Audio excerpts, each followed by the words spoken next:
businesses than that, especially if he's paying his phone people, because I guarantee if they're paying that much, you can't pay those people hourly because they've got like a good sales skill. I just want to know how he's doing that. I can't even spend it, so I gotta at least get some tax write-offs, clothes, marketing, you know, whatever. True, yeah. Just buy another McLaren. Yeah, I don't know if the IRS would approve of Burberry jacket write-offs. I mean, it's a gray area because technically you're not supposed to be using, anything for business for personal. If you do that, it becomes tough to, what to write off. They like to see if this is business, it's 100% exclusive business to this, and you'd have to call it like a uniform. The rest are on average like $1,800, $2,200 plus tailoring, Easy to write off suits though, because you're not just going like to the living room like wearing a suit. So if you want to be more successful, I would actually first of all get into personal development, right? That's one of the biggest things. Learn how to master your mindset.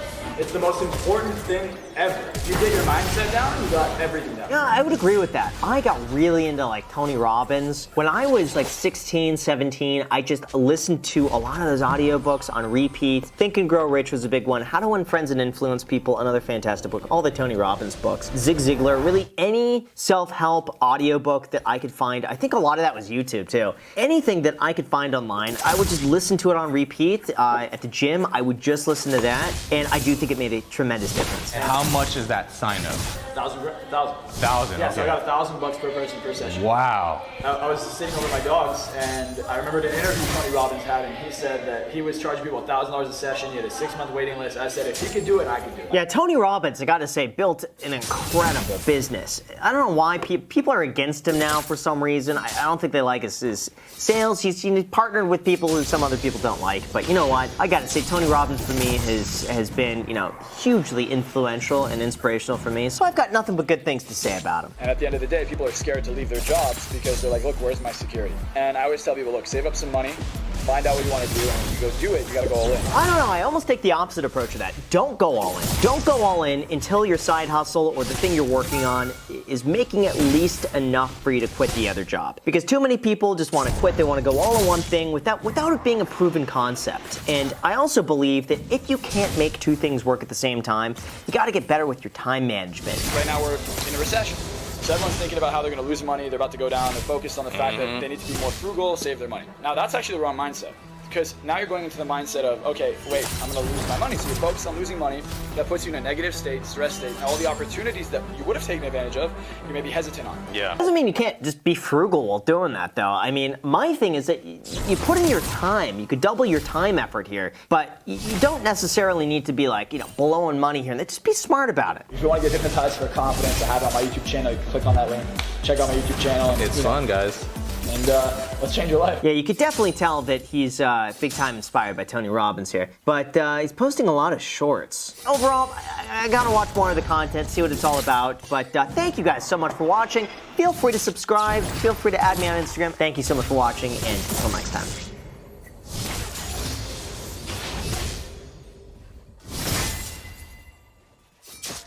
An ally.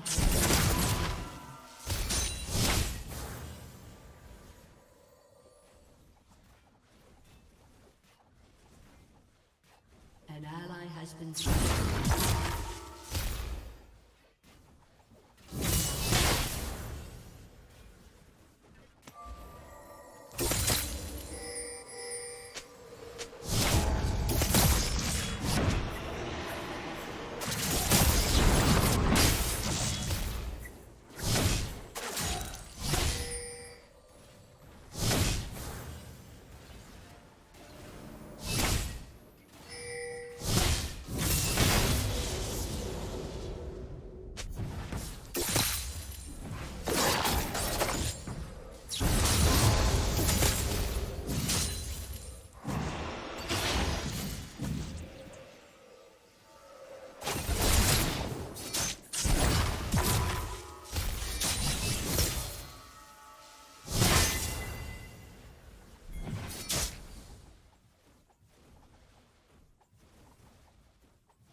Enemy killing spree.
A society grows great when old men plant trees whose shade they know they shall never sit in. A Greek proverb from a time well before the problems of our modern economies or the study of economics itself is as true today as it was thousands of years ago.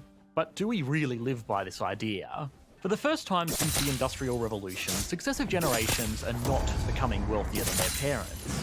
While there have certainly been setbacks and historical outliers from this trend, it has remained true in aggregate for the populations of most developed economies. For a long time, it was simply the expectation that people's children would have a better lifestyle in their adulthood than they did. But today, that really is no longer the expectation. In fact, most young professionals can only aspire to live the lifestyles that their parents did. Younger generations are finding it harder and harder to get reliable jobs, afford comfortable homes, start a family and save for retirement. This is despite the fact that the world is a much richer place today than it was at any point in the 20th century when baby boomers were busy building their now unassailable fortunes. So, what is going on here? How is it that a world that is richer overall is generations that are poorer than the ones that preceded them? Is there some underlying cause to this? If there is there some way to reverse it? And if there isn't, does that mean that we can only expect every generation going forward to be poorer than the one that came before it from now on? Oh, and I suppose it's probably also worth asking, does this even matter? Since everyone is eventually going to die and pass down their wealth anyway. Here's a question for you. Is it better to belong to a large cohort with lots of people the same age as you, or a small cohort with not a lot of people the same age as you? Traditional economic theory would suggest that a small cohort is preferable. It means less competition for jobs, housing, social programs, spots for good schools, and on a macro level, less competition for things as basic as natural resources. But how then do you explain the baby boomers, which despite being part of the largest population explosion ever, are in aggregate very wealthy?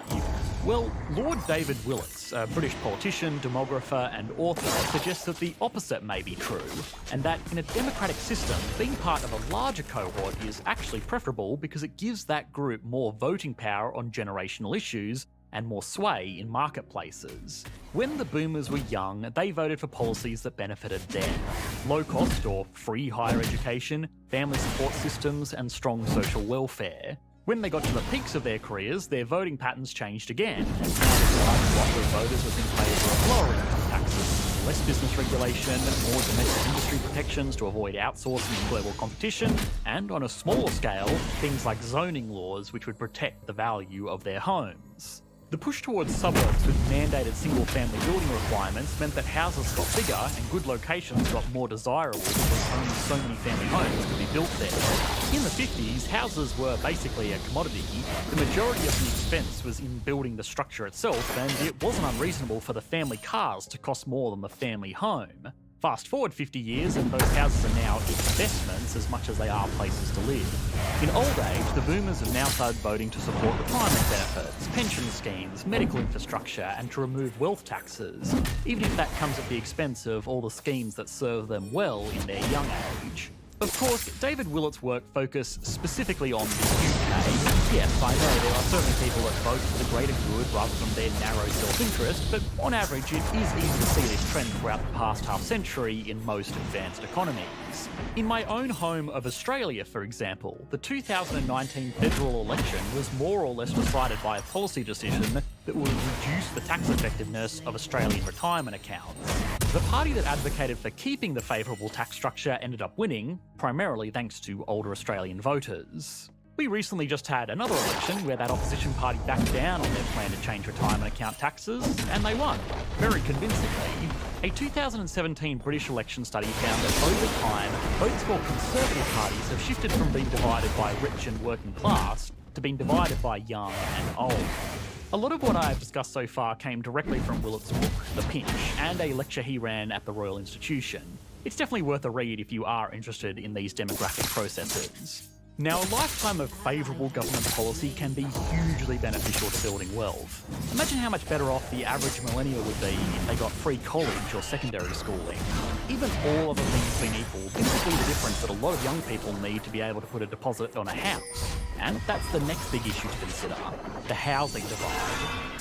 David Willett's small cohort theory probably omits, or at least doesn't emphasise, one important detail that gave baby boomers another advantage over successive generations. And no, it's not simply that they were able to buy houses when they were cheap, certainly that didn't hurt, but it's more a symptom of a bigger issue. They were a big cohort in a small world. They had all of the voting power and hardly any of the competition. In the 1950s and 1960s, the global population was roughly a third of what it is today. And not to start a whole thing here, but if you were a white man in the countries that we are mostly focusing on, your competition was even less severe. So, this added back all of the apparent trade-offs that we thought of earlier. There really was less competition for basically everything, including jobs, because employers had a smaller pool of labour to choose from. Labour force participation amongst women was very low, which further reduced the supply and hence the bargaining power of workers. But it also meant that domestic duties were normally taken care of, which reduced household expenditures, like childcare, food, and general maintenance. These higher incomes combined with lower outcomes meant that houses could not be paid off with as little as 1 year's income. Yes, they did have to endure higher interest rates, especially in the 70s and 80s, which were their peak home buying decades.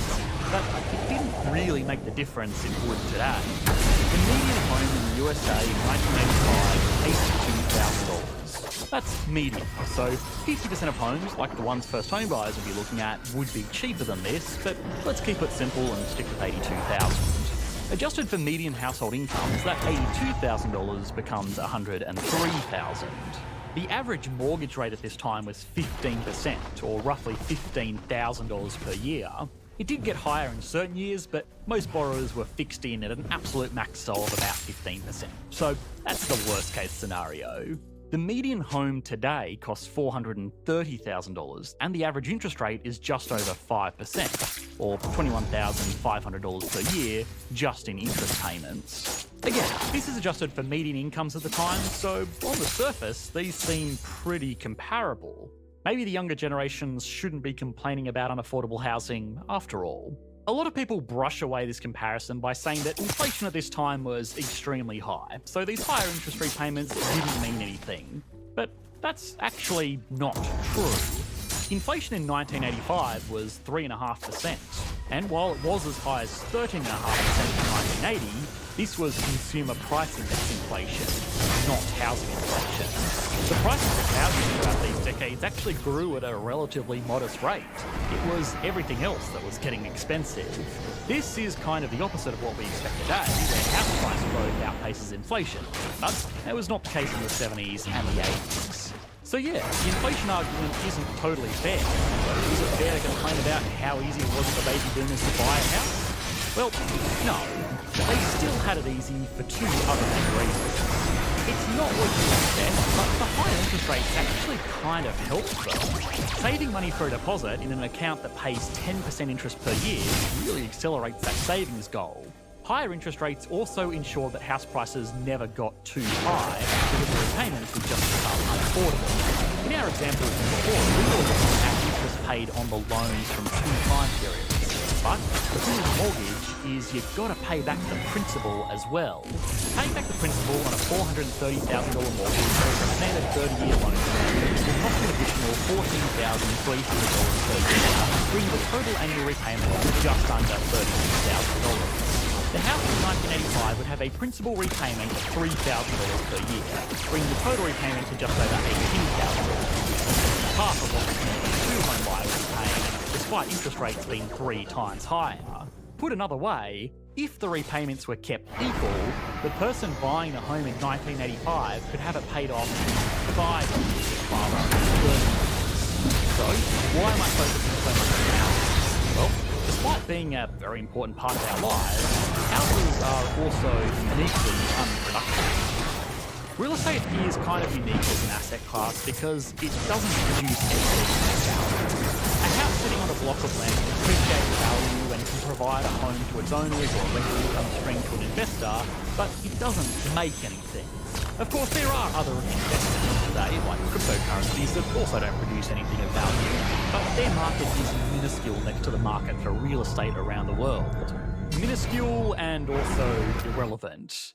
If the value of Bitcoin goes to $1 million, well, that's great for the people that invest in it, and it will have some minor knock-on impacts in other markets as people cash out and buy whatever investment they buy, but it's not going to put anybody out on the street. Housing affordability can do that, and it can also slow the progress of entire economies. Every economy in the world is still, for better or worse, focused around large centres of economic activity, what a regular person might call a city. If the real estate in these cities becomes too expensive, then it becomes infeasible for workers to hold down jobs there because more and more of their income will just go to paying rent. In the short term, this can be offset by higher wages, but then these centres are really just operating for the benefit of the landlords that are lucky enough to own property there. The money that landlords make from their properties are unlikely to be reinvested into company growth or spent on regular consumer consumption that keeps these businesses in business. It is likely to be spent on more property, further driving up market values and the amount of money that gets sucked out of productive centres to be shoved into unproductive assets. Higher house prices also reduce social and geographical mobility. A 2020 Pew Research study found that 52% of young American adults between the ages of 18 and 28 still live at home with their parents. One could also reasonably assume that this number is higher after 2 years of COVID and record high house price growth. These young adults are financially bound to where their parents live. If they get offered a really good job in a different city, they would have to decide if it's worth the pay increase versus the increased cost of living on their own. If they decide it's not, if they're on a good job, the business is about a productive worker. The concentration of wealth in a particular generation is something that can have very real consequences for entire economies, and these effects are only going to get more pronounced as populations continue to age. Places like Japan are still examples of this, and they don't have the same kind of housing problems that we do in the West. But long term, does this even matter? I don't want to get too morbid here, but people eventually die, and their wealth will get transferred down to their children or some other beneficiary. So the concentration of wealth in a single generation is at worst a transient issue. I actually made an entire video last year about the Great Wealth Transfer, which is the process of the baby boomers dying and leaving their wealth behind. The problem we discovered in that video was that a lot of the wealth that is being passed down is coming in the form of private family businesses. In brief, the problem with that is that often these small businesses need the owner to continue operations, and the people that stand to inherit these businesses are either unwilling or unable to run them. Small businesses are a huge part of the economy. Losing them will do a lot of harm. Now, a glimmer of hope here is that these businesses can be sold by their inheritors to people that do have the skills and desire needed to run them. Perhaps they will sell them to people who have themselves got the money they need to buy the business from their own inheritance. The problem here is the type of people that will actually be receiving this money.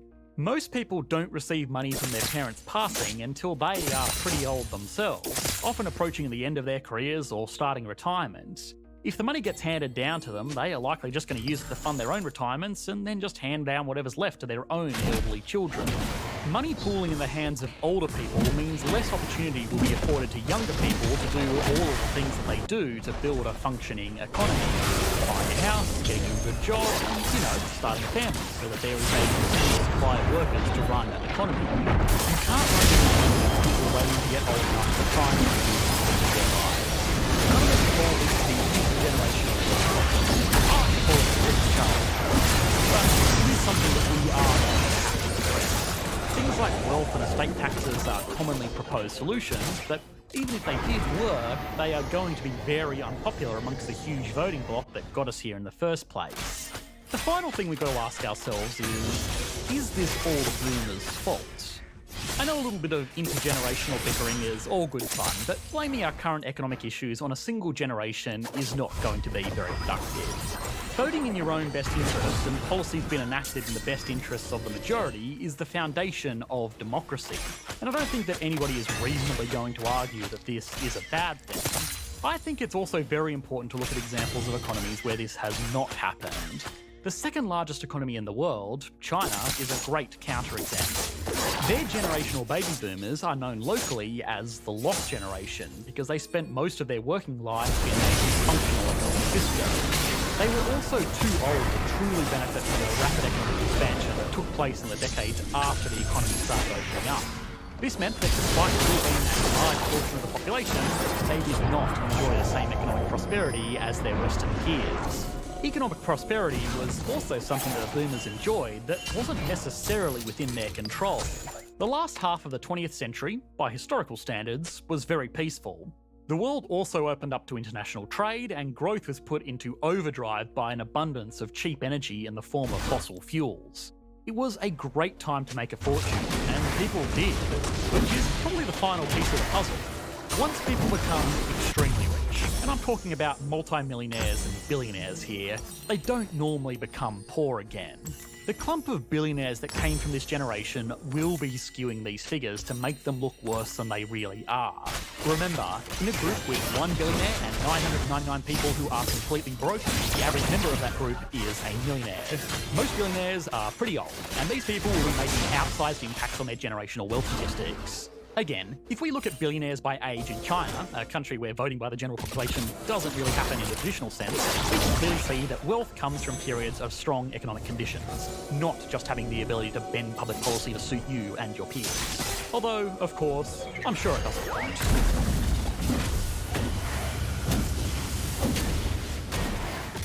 Alright, it's time to add another few countries to the list of where I am located.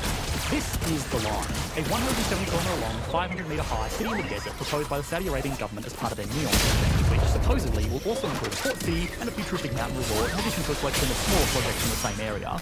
The NEOM proposal is just the latest in a long line of very ambitious expensive projects undertaken by this oil-rich region, some of which have gone on to be global icons of success, others which are eternally stuck in the middle of development, and most that will never get off the drawing board. There is a long list of far more qualified, far more humorous people that have commented on the problems of these projects and the cities that have been formed around them from a town planning and architectural point of view, but the countries have carried on with their ambitions regardless. So, what is going on here? Why do these countries need to build such expensive and ambitious projects? Well, you might have guessed that it's all economics. The typical explanation is that these projects look like tourists, which will subsidise these countries' economies when their oil runs out or is no longer demanded at the same level it is today.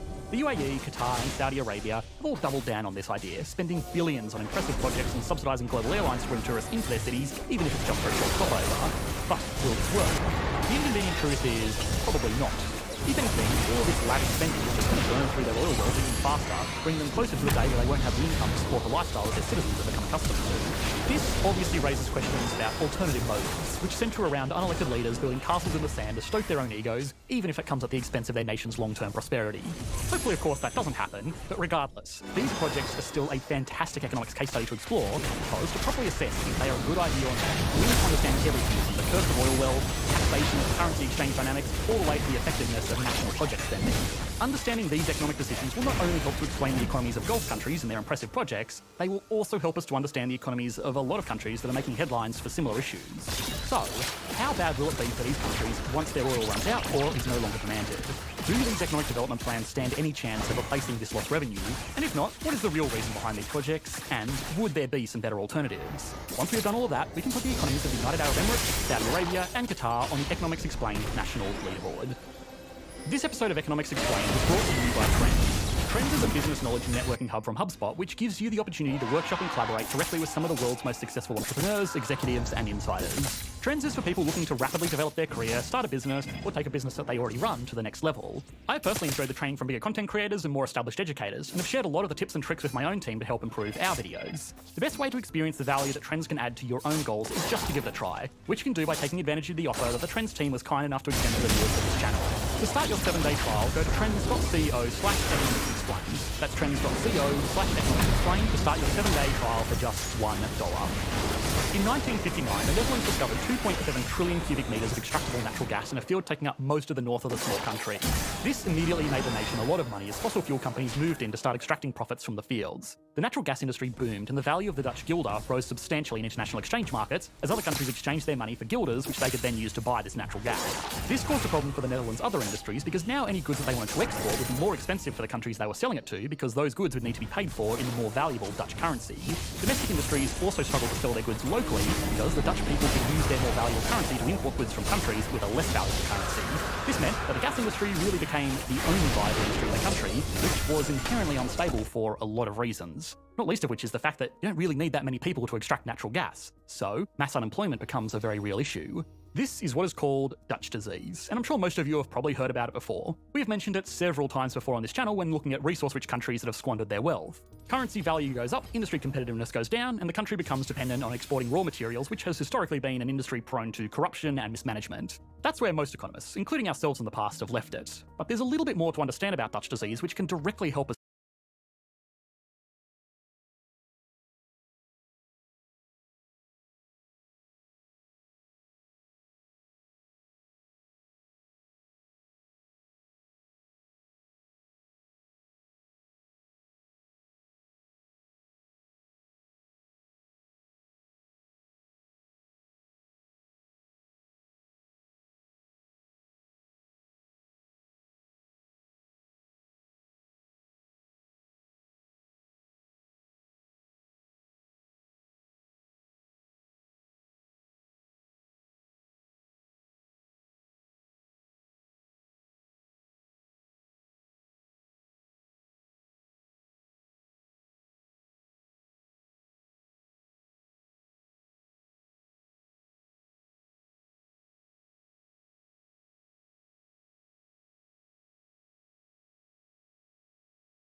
but I don't know. I don't know what's wrong with me.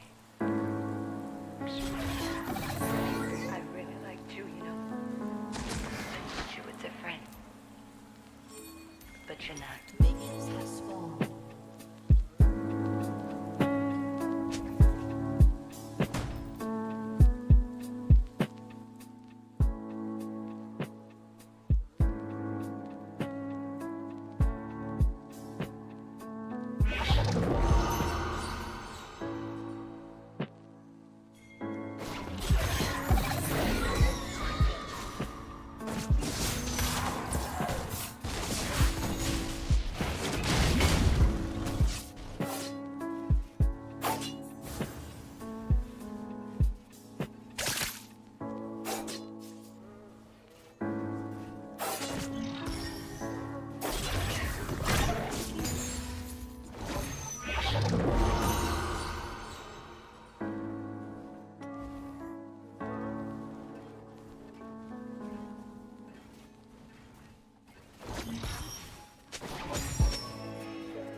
decade, one single website would reign terror over the entire internet. Political figures, celebrities, and news outlets would also face the brute force of what could only be described Like an internet hate machine. 4chan used to be held to standards that are unrivaled to this day. In fact, we weren't even allowed to have them. Now listen, I'm not going to talk about this that much because I know the rules are tight, so I'm going to talk about it. Blackmail and public harassment used to be a common fear amongst the internet. However, 4chan wasn't only just chaos and hatred. As I discussed earlier, 4chan was internet.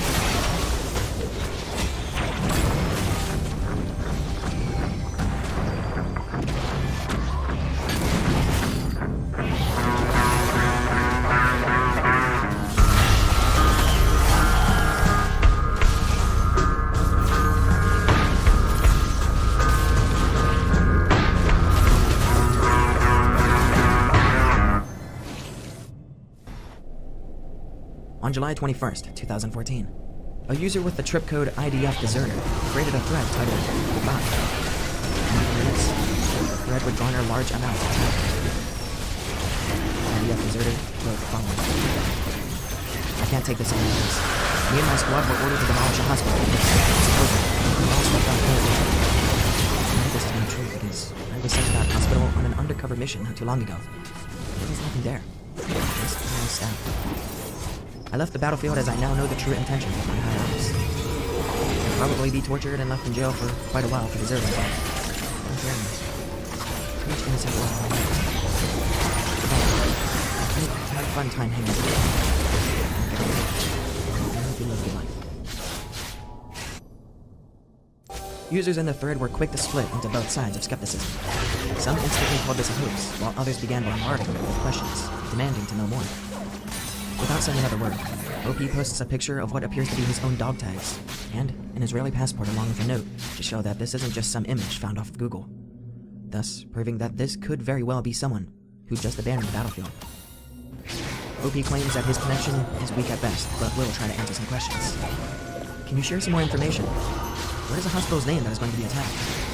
Al-Aqsa or something. It was in the Deir Bala neighborhood, if you know. Last post. Goodbye for the last time. I have some family in the neighborhood.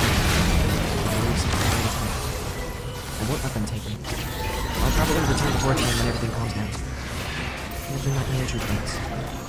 Thank you. And with that, OP departs the thread, never to be heard from again. No more updates from the IDF deserter, and no more pictures. And suddenly, it's happening. OP's legit. A user posts a breaking news article that states the following: deaths as Israeli tanks shell Gaza hospital. Civilian toll rises as patients die in the Al-Aqsa hospital in third attack on medical facility since start of offensive. And it's not long until BBC News reports. Gaza country. 5 dead at hospital hit by Israeli strike. At least 5 people have been killed and 70 injured in an Israeli strike in a hospital in Gaza, Palestinians say. Now, there's speculation that the time of the flood was actually after the article, and that IDF deserter simply found it and made a fake thread. However, that still leaves his photo to be discussed. Was this Anon attempting to warn others of a war crime about to be committed? Or was it just a troll post to rally up reactions on 4chan's political board?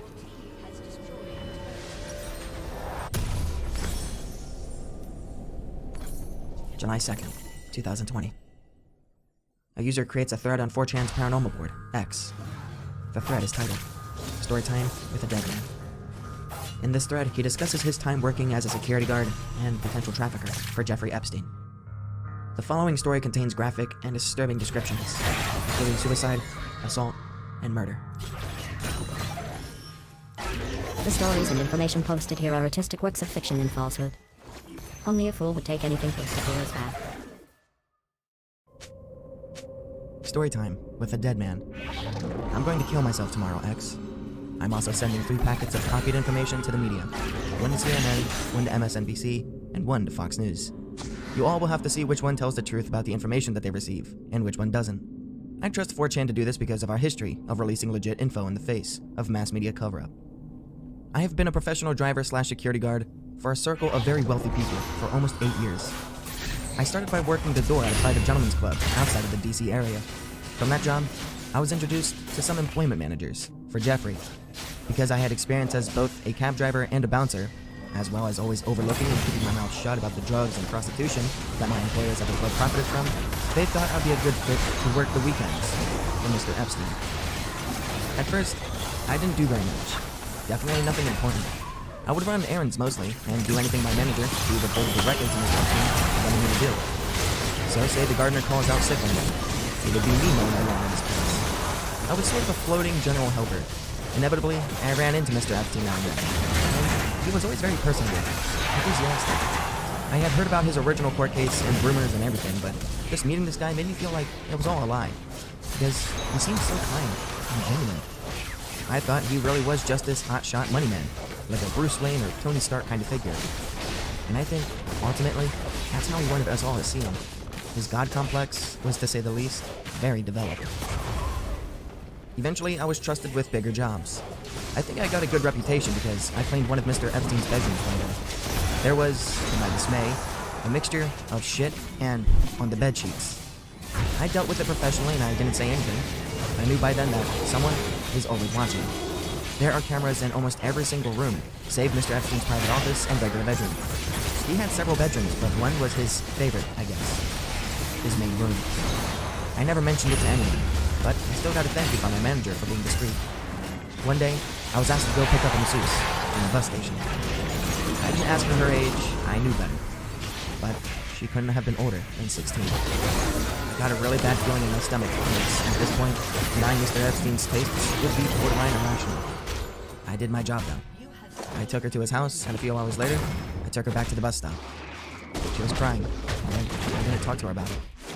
A few weeks later, I did it again. Now my manager tells me that Mr. Epstein would like me to take over all of his various pickups and drop-offs. They called it cutie duty. Fucking barf.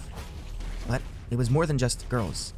I would pick up drugs and other assorted packages, most of which I had no idea the contents, but as far as I was concerned, the less I knew, the better. I was getting paid very well for the amount of work I was doing. In a given day, I spent 3, maybe 4 hours doing anything that would be considered work. The rest of the time, I either sat in my car browsing 4chan on my phone, or inside pretending like I was rich and this was my house. For this, I was being paid $75K a year, more than I'd ever even hoped to have made in my whole life. When I took over doing most of the driving, it went up to $115. Every time my job became more illegal, the money would get better. That is his tactic. He knows that people will do just about anything for the right price. I guess I just want people to know. Call it a public confession because I'm guilty. I guess I don't care that much because I'm gonna be dead. I've done things I can't forgive myself for, and I think they'll have me killed anyway. So, I'm going to do it on my terms. Anyway, Mr. Epstein is very shrewd. He pays you a lot, but not enough for the shit you have to do. And he tries to find the absolute least amount he can pay to keep you doing it. For me, disgracefully, that was around $150K. I stayed on cutie duty for about 4 months. Then Mr. Epstein took a trip abroad, and he loaned me out to another family. Now, keep in mind, I never met Mitch, and I don't think I even worked for him. I just worked for the family. I reported to an employment manager as usual. I was tasked with driving a young man named Cole around wherever he wanted. Cole was probably 22, and already his license had been suspended for drunk driving. He lived in a huge house out in the middle of nowhere, outside. Man, it was beautiful. If I could have stayed there forever, I would have. I suspect it was a vacation cabin/mansion owned by his parents, but I digress. Every weekend, we would drive into the city, he would get shit-faced drunk, find a woman or a prostitute, and I would take us all back home. Cole was a total piece of shit.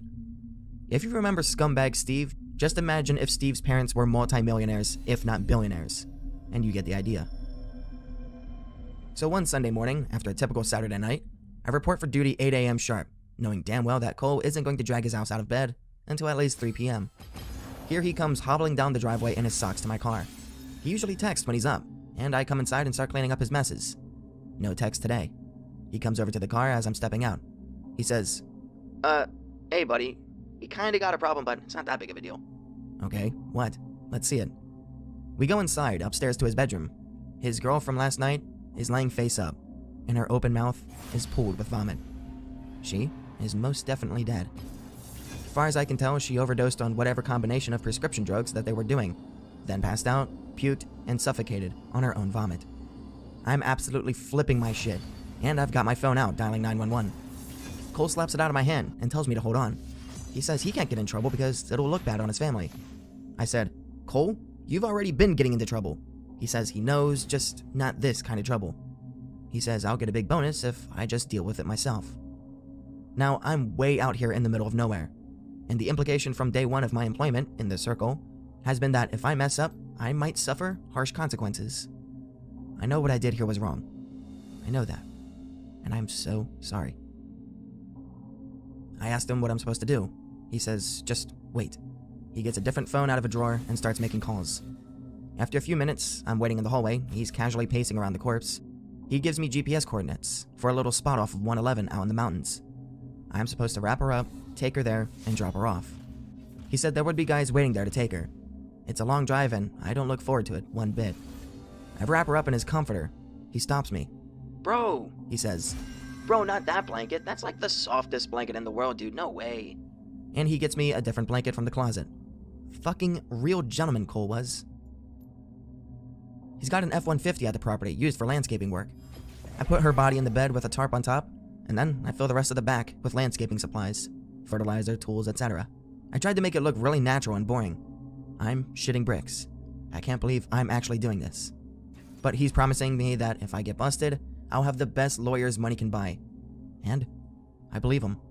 She's dead already anyway, and it's unlikely he would even get into any real legal trouble. Just bad press. So, what's the difference? The whole time driving, I'm just sweating right through my clothes. I have to stop twice to puke. When I get there, there's a little dirt spot you can pull off into.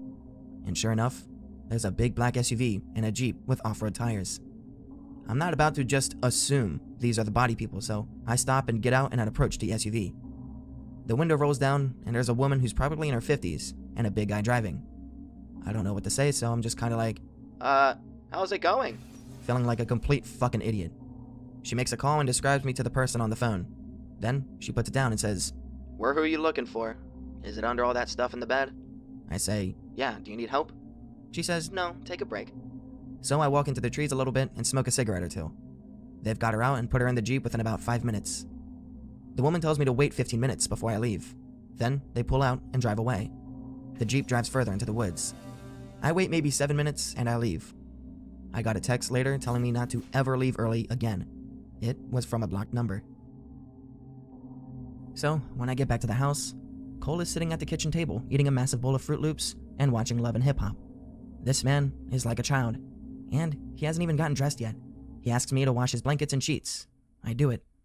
We got really drunk that night, and Cole tells me that this has happened twice before, and it's always fine. He says he's like Scarface.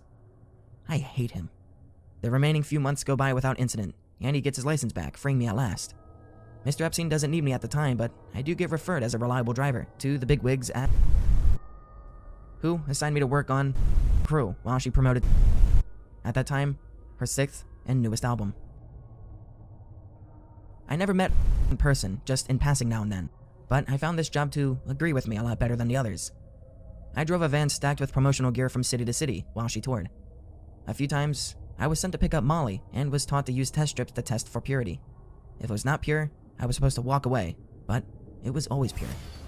There are circles within circles of connections. I believe that there is an entire shadow economy strictly for the rich and famous to get their rocks off collectively. One thing I did learn about her is that she enjoys young females as well. I was sent to pick up 2 young girls and bring them to her hotel room. Of course, I was met outside the door by someone more important than me. This struck me as odd, because as far as I understand, she is not a billionaire like Epstein, but she was even more insulated and protected than he was. I'm sure a lot of that has to do with just personal choices regarding security, but I get the picture that in this world, influence and money both equal power. And her, especially in 2011 and 2012, was highly influential. All I had to do was mention her name, and girls would get in the car. Just like that. Cigarette break, boys. My nerves are so shot. I keep thinking I hear cars pulling up. I'm getting really paranoid. Give me a couple minutes.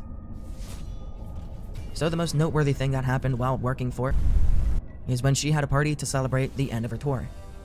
Everybody was there. I mean, all of the pop stars were there. And even a few old heads, and some actors. I noticed for sure. Just to name a few. For this party, I was, of course, tasked with getting entertainment. They wanted as young as I could get, and as many as I could get. Ostensibly, they were being hired to be waitstaff and valet drivers. But the plan is to switch it up on them when they actually get there, to give them drugs, money, whatever they need to do what they wanted them to do, which was essentially to be all expenses paid prostitutes for whoever wanted them. That part, thankfully, was not my job. I'm just a piece of shit who tricked them into going. I picked up 5 young girls from a mall, a couple of teenage boys I found walking around the road, and then I got a hold of an escort company to fill it out and make it an even dozen. The ones from the escort company were not underage, and I was severely chastised for it. My manager basically asked if I ever wanted to work again. I said yes. He said, then act like you've got some goddamn sense. I didn't make this mistake again. After the tour ended, I was just on my own for a month or so. I rented a house near Tulsa and basically isolated the entire time. I was starting to get ideas in my head about going to trade school or something, when I was called back to come to work for Mr. Epstein again. At this point, I've developed a bad coke habit, of which I had only been sober a few months to this day. I needed something to make me do it. Coke makes you feel numb in a way that not much else does. And believe me, I've tried just about everything. There are research chemicals that no one has even heard of that get traded around in these circles.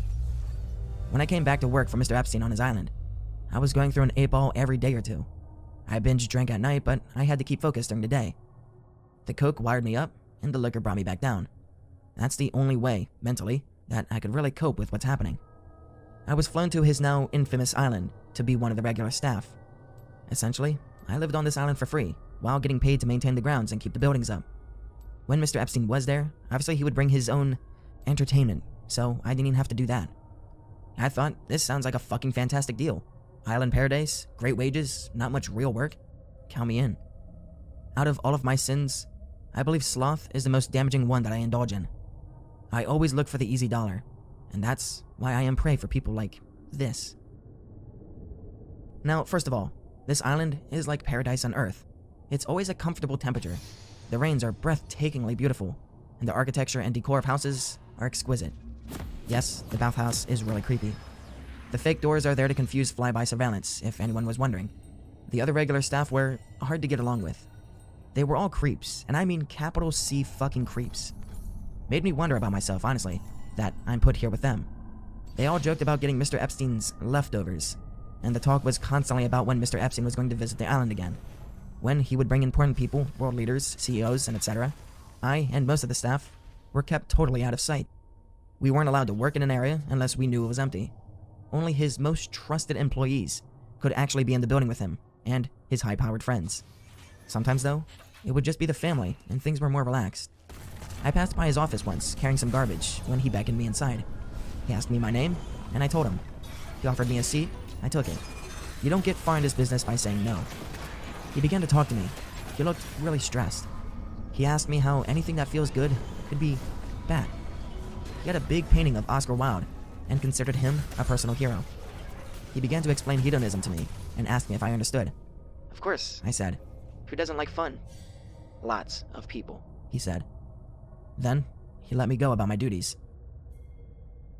I fucked up really bad one evening, and entered one of the maintenance sheds to return some tools that I'd been using, and saw the sweaty, pale back of a large man, hunched over, and he had a tattoo of Nixon on his back, and he was wearing a bull's head mask. He was one of the regular staff members' mouth. He turns to me, and I'm just standing in shock, and says quite angrily, "Do you mind?" And I slam the door shut. As I'm closing the door, I get a glimpse of my coworker's face, and he's crying. I googled Nixon back tattoo later and realized that man was who I've never even heard of up to that point. I knew I was in deep shit. The next day and for 2 weeks after, I got all the worst jobs. Trash pickup, cleaning toilets, scrubbing his boats. It fucking sucked, but I kept my mouth shut anyway. As far as I understood, my pay had not been cut, so whatever. I'll do the shitty jobs where I'm by myself because, at least, hey, I'm by myself. That was fine with me. OP, if this isn't a LARP, then I have to tell you I wish you the best. And honestly, you did a lot of bad shit. And I hope you recover, since you seem like a good guy. If you are LARPing, then nice job, since I'm entertained and this is a good LARP. I'm not a good guy, but thank you. If this was the movies, the Punisher, or whoever, would rip my spine out of my back. And I'll deserve it. I'm not a good guy. Anyway, things started getting really tense on the island from that point. People started making little comments to me about being nosy or about minding my own business. I was starting to get worried I would be branded a troublemaker, which you do not want to be. Things turned very quickly in this business. That's how they've kept a lid on it for so long. Any small mistake, and you're out. Most people are let go with NDAs and the understanding that they will be watched the rest of their lives, which ultimately is how I got out as well. After Epstein died, they cut me loose. I guess they figure since he's dead, nothing I would know would matter anyway. They're probably right, honestly. It probably won't matter anyway. But the rest of my time on that island was pure terror. I was just waiting to be taken away, or worse. It never happened, but I was still really scared. I saw a few of their weird plays that they would do around the bathhouse. Mr. Epstein had a little portable stage he would get set up. He would wear the bullhead that I saw wearing and give a big speech about what he called freedom. He would say this island is the only free place in the whole world, where everyone on it can do whatever they want. Bullshit. Not your employees, not the children you bring here. Total bullshit. Everyone would cheer. They would get up and do a sort of conga line with tiki torches. Really cringy old rich people shit. And go into the bathhouse.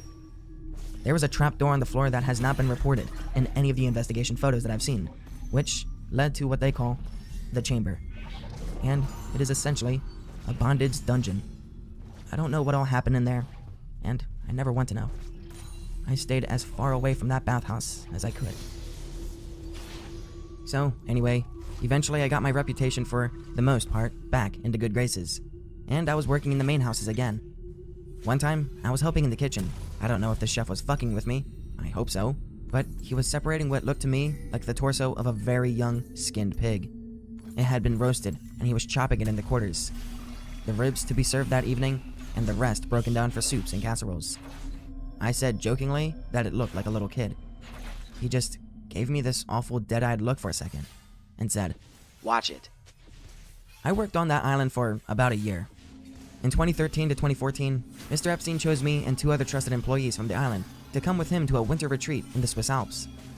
He owned a small, billionaire, small mind you, cabin, and wanted people he knew could be trusted, because most of the staff would be local hires. Our job on the surface was to help manage all the employees, like supervisors basically. But the unspoken task would be keeping everyone either in the dark or quiet. Mr. Epstein had a real fondness for plump young Swiss blondes. And the Swiss, as he would explain, have a very progressive idea regarding the age of consent. He viewed this as a more relaxed way to do what he does, more casual. Part of the thrill for these people, I think, is in the fact that it is illegal, and they could get in big trouble.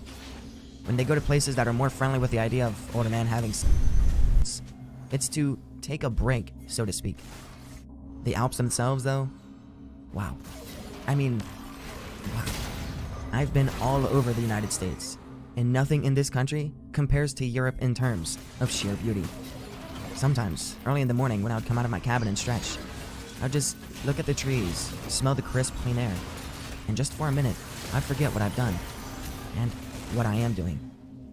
When it came back to me, I would have to fight back tears. I want the mountains there to be the last thing I think about before I die. Sorry, I'm taking breaks to peek out my windows like a crackhead. I might actually bail and go find open Wi-Fi somewhere. Maybe in another state. I don't know. I'm just getting more and more paranoid. My lights flickered and I almost shit myself. I think I might get back on the wagon just for tonight and go get some liquor. Be a little patient with me. So I've not been there 3 days when, while me and 2 from the island are doing bumps of coke off of a butter knife in the lower garage, a boy, maybe 14, skinny, blonde, pale, and naked, comes through the doorway right towards us. He's speaking French, but I think I got the gist of what he was saying. He was asking for help. He looked hysterical. Immediately, my 2 friends were out of there, and I shouldn't have been far behind. I told him, calm down, it's okay. I'm gonna help you. I just wanted him to feel better. This all took maybe 30 seconds before one of the nannies came in. He looked at her, confused, and I get the picture that he was trying to decide if she could be trusted. She couldn't. She shushed him, put her jacket over him, and took his hand. She was speaking French as well, and it sounded like a mother consoling a frightened child. She led him back into the house, and I did not see him again. I never mentioned it to anyone, and nobody ever mentioned it to me. During my last couple of weeks there, I witnessed firsthand the murder of an independent journalist. I don't think he was actually a journalist. I think he had maybe a blog or a YouTube channel, but I had never heard of him and I don't know his name, so I don't think he was anyone with any real connections. He was one of the local hires, a dishwasher, but he was seen with a cell phone out, possibly recording. Me and the other two from the island were asked to go check it out.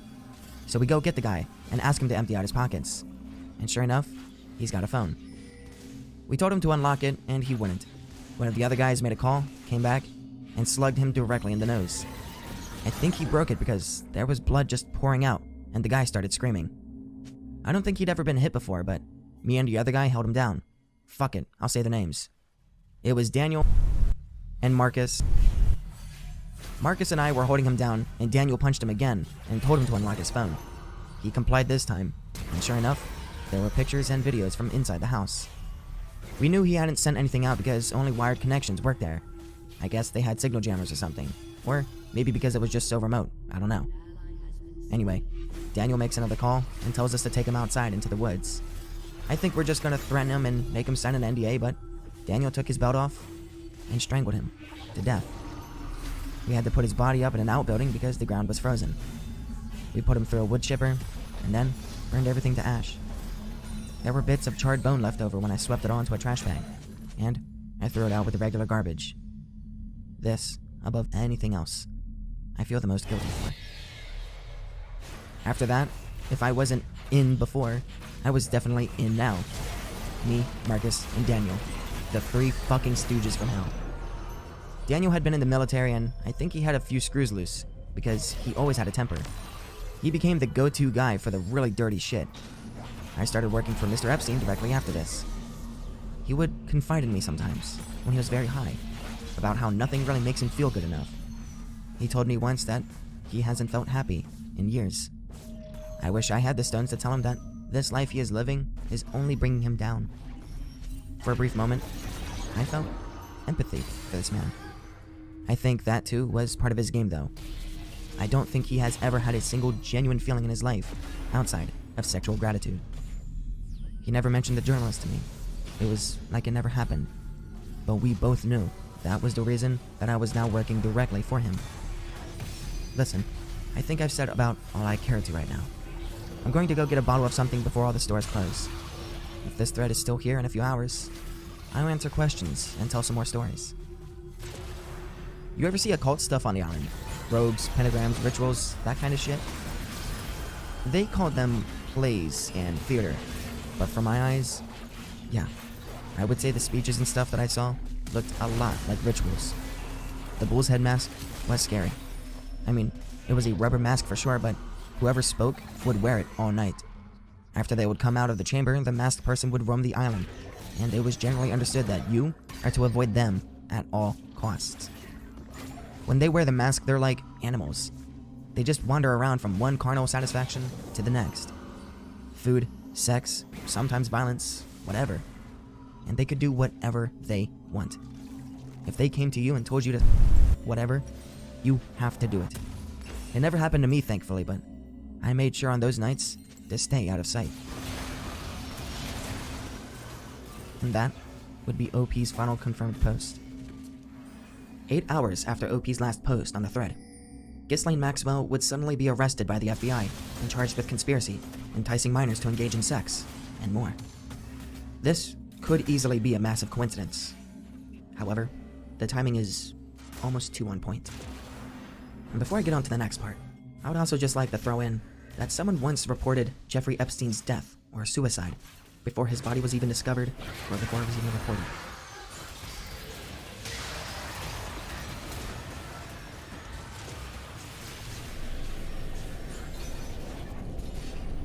It's Christmas 2013. The Wii U is still marketed as a successful console, so this user buys one and claims that it was broken. He opens the inside and finds what he thinks to be poop. He creates a thread, probably expecting to make the next meme on 4chan's video game board, but once realizing it isn't exactly feces, he cracks it open. What the hell is this? OP then begins to dump more photos, until he reveals that whatever this thing used to be is now infested with spiders. At least the spiders are already dead. Whatever happened, it's an egg that opened too soon or an egg that never managed to open.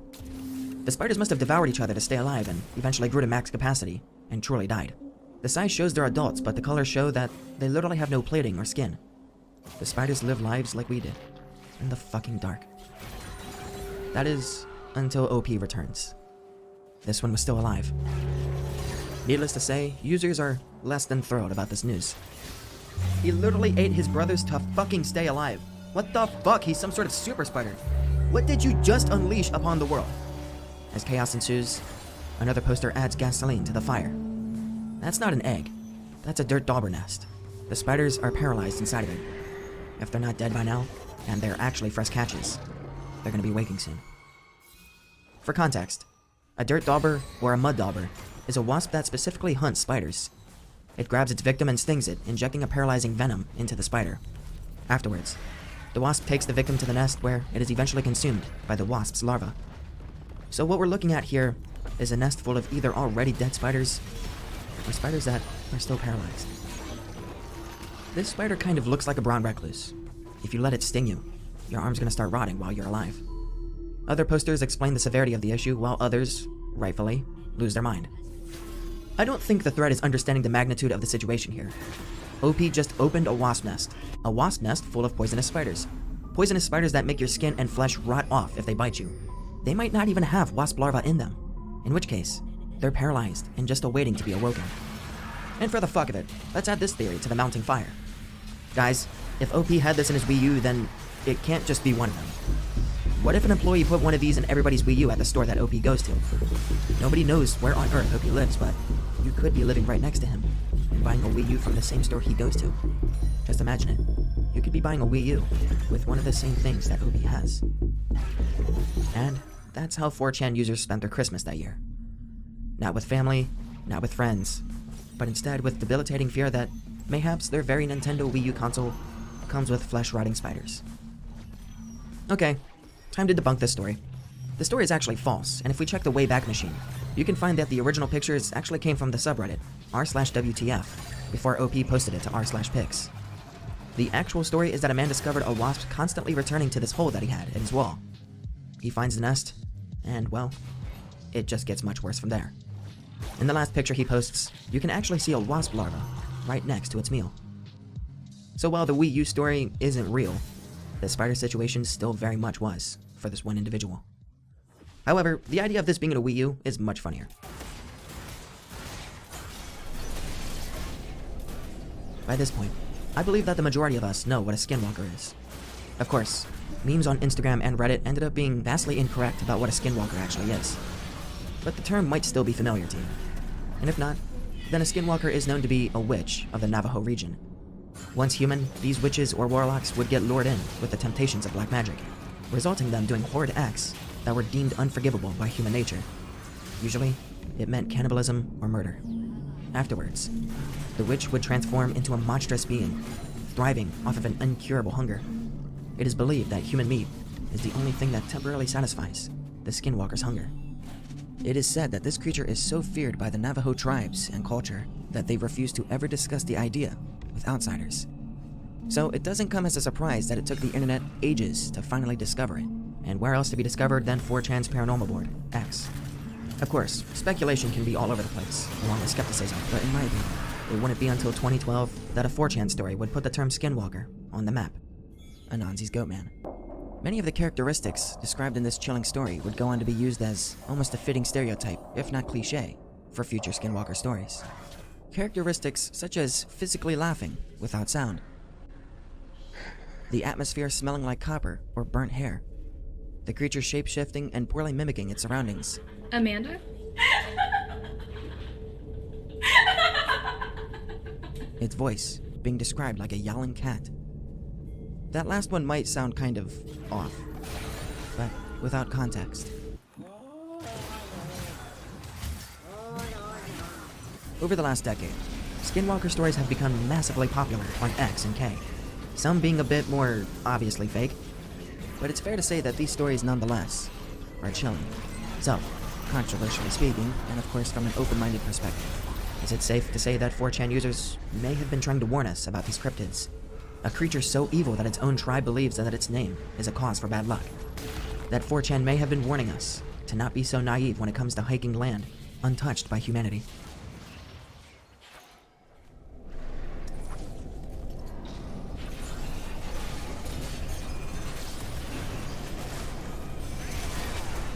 The backrooms have completely taken the internet by storm, and honestly, for good reason. The concept of this alternate reality shares a lot of creative similarities to the SCP Foundation, a universe where possibilities are quite literally endless, infinite. Every big YouTuber has talked about the backrooms, but what some people might not know is that the backrooms lore actually originated from 4chan. If you don't know what the backrooms are, well then, do I have a thread for you. It all starts from this specific yellowed image, which originally was created just for liminal art. This was the case for many months, until users finally would go on to invent what we now refer to as the backrooms. Theory 1. Backroom. That's fitting. Maybe too accurate. I call it the real state. There's a lot for me to explain on the subject, as I was for many years trying to figure out its mystery. First of all, real state is what it points to be representing, but cannot be truly made clear to anyone unless you have actually been in it. Secondly, no matter how hard you try to reach it, you will never find a way to do it. It's spontaneous, can happen to anyone, but generally speaking, if you've been in once, you will end up going back eventually. There are also a set of rules. These are not written, nor do I claim them to be a factual representation of real state's true reality. But what during the years I've managed to see as axioms may hold some answers to how real state works that I can point and explain, bit by bit. Number 1, never try to escape. Number 2, be always calm. Don't show any signs of anxiety. Number 3, do not search for others. Do not ask for anyone. Number 4, stay as close to your entrance as possible. Number 5, never directly stare at any source of light. Number 6, should you lose your senses, do anything to regain them, even if it means cutting off a part of your body. Number 7, always check if the time is what you remember it to be. Number 8, do not touch a wall that seems darker than the one next to it. Number 9, should you come across another human being, do not make eye contact and move away from each other as fast as possible. Number 10, count seconds, and after every 500, remember who you are and where you came from. Number 11 is the most important. Sit down and do not look at the sounds when you hear them. I'm going to explain these one by one. Number 1, never try to escape. This is crucial to understand, that thinking about how to escape makes your mind go haywire, panic, and eventually, you lose yourself in it, running around and away from your entry point. Losing your senses will eventually extend onto your track and perception of time itself, which is why you should always check on it. Count seconds, and always try to remember who you are. If everything fails, go to extremes. You don't need a knife to hurt yourself. Dash headfirst into a wall if you must, and you must regain your senses. I learned this the hard way, but getting yourself calm, point 2, is important to thinking straight and crucial to really getting out. You are not going to run out of this. How many kilometers you would run, you'll never escape it this way. It's your emotions keeping the rooms extending. At least that's one of my assumptions. Another one has to do with point 3 and 9. Do not search for others. Do not interact with them should you bump into anyone. You do not know who they are, how they react, and how long they've been there. This is why you count seconds. If you lose track of time, you lose track of reality, and then your emotions, which is what can get you into a nasty situation, and can even mean your death. Most of the times, others don't know it, wandering aimlessly further and further away from their entry point. They are quote-unquote lost to time, because time in real state doesn't follow our space-time continuum rules. It relies on you to keep it meaningful. Think of it as if the time had no concept in real state, and only the beings that perceive it can understand and think it. But other than you thinking seconds, it is closely to non-existent there. I say closely because there are multitude beings whom still perceive it in their minds. Coming across one another shows signs that time only means a variable in a form of a living being. And these living beings can be anything. I call it real state because it strips down the reality of its dimensions that we humans coherently understand to be a physical world. There is no real space that you can measure there. Sure, you could measure the rooms, calculate its density, but then, if you check the atmosphere, there wouldn't be any oxygen or any other particle in it. Breathe in consciously and try to comprehend what had just happened. And then, remember, Be calm. There's only the timeless perception stretching endlessly before you. That extends onto any other being that happens to be within. Any, meaning not only human. I call them plainly, others.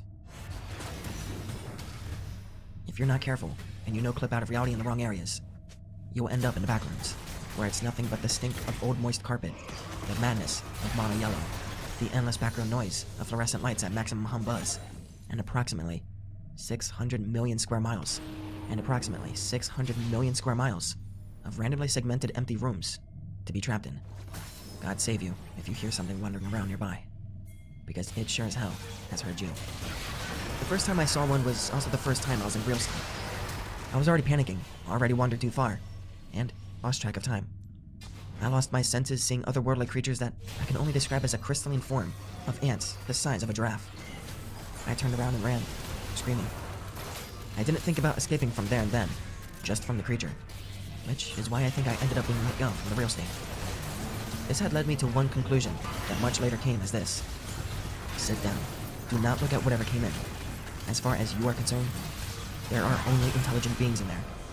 Seeing how I haven't come across any insect or large animal, which, as you'd think, would greatly outnumber the total amount of humans, right? The other beings, whatever they might be, are of no concern to us.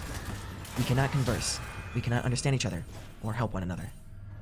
There's no point in agitating ourselves further in that situation. Points 5 and 8 might come as weird after coming to understand the real state as an unchangeable constant. But it is also precisely why these points come out as somewhat exotic but logic phenomena. First of, the light source. Real state has no real source of light. I presume the light is there because your perception demands it. Perhaps if you're blind, your mind would create a more fitting environment. But for me, it seems to be an unchanging bright orange light. Not like the first picture, but again, different perceptions. So, if the light is always the same, whenever you go, what about pulsating light that seems to suddenly appear behind you, or show up in another room? I like to call these white holes, as in the proposed reversals of black holes. One of my assumptions to the reality behind the back room is that it's a tunnel that we somehow end up in, coherent enough to observe and touch, but not act upon. Perhaps the other beings use it consciously, which is why they never seem to be interested in us. I was, after all, never harmed by them. But here comes the dark wall. It completely obliterates the previous concept, because dark walls are the actual exit/entrance points, and not the white hole that it would suggest to be. Why then stay away from them if those are entries/exits? For the same reason, you should stick close to your own entry point. Imagine a space not distorted by time, a seemingly unending one with your own private entrance.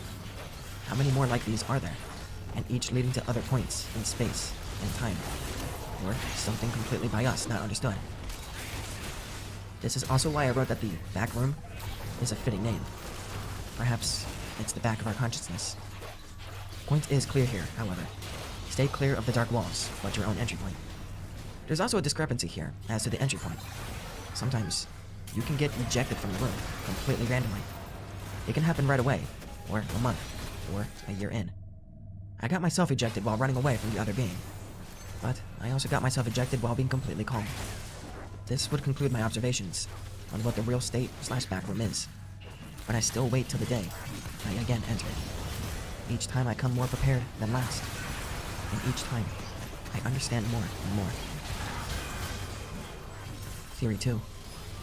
The backrooms are a maze-like labyrinth of prefabricated rooms used to load reality. Those that are quite psychotic or on the verge of seeing through reality often end up clipping out of the matrix and can end up in the back rooms. Individuals often find the rooms have a feel like that of rooms in the late 60s and 70s. Though the lights are on, there are no switches. Many people simply starve to death trying to find an escape, resorting to trying to eat the drywall or carpet of the structures. Individuals attempt to find moisture in the walls and build a dwelling within the old 70s empty rooms, building carpet beds and trying to find respite from the ever-bright green lights in order to sleep. In order to escape the back rooms, you must become fully convinced that this is where you're meant to be and feel as if you're moving through your own house or workspace. Only then will your home or old dwelling materialize around you, and you will be out of the backroom matrix. Individuals who have escaped the backrooms often feel like they are still in it, and are permanently psychologically damaged from the understanding that their real life is inherently false. Many individuals often end up killing themselves. I felt that after all of this time, and all of this hype, that people would like to know that one of the biggest internet horror fads, once again, comes from 4chan.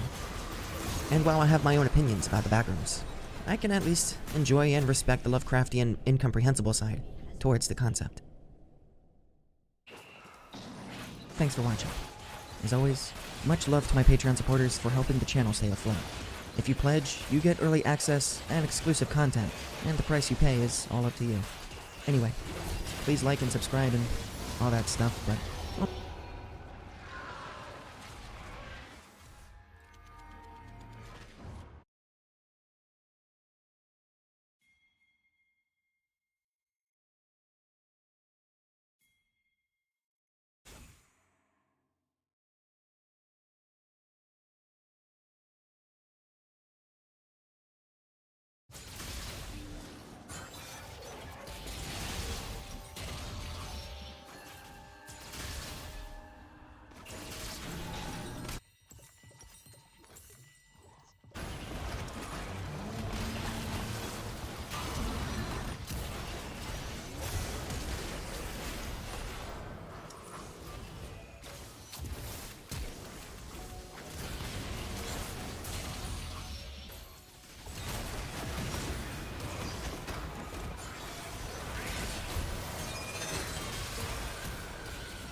Let's see. So, all right then. So, what's your goal at the game right now? Is it just diamond?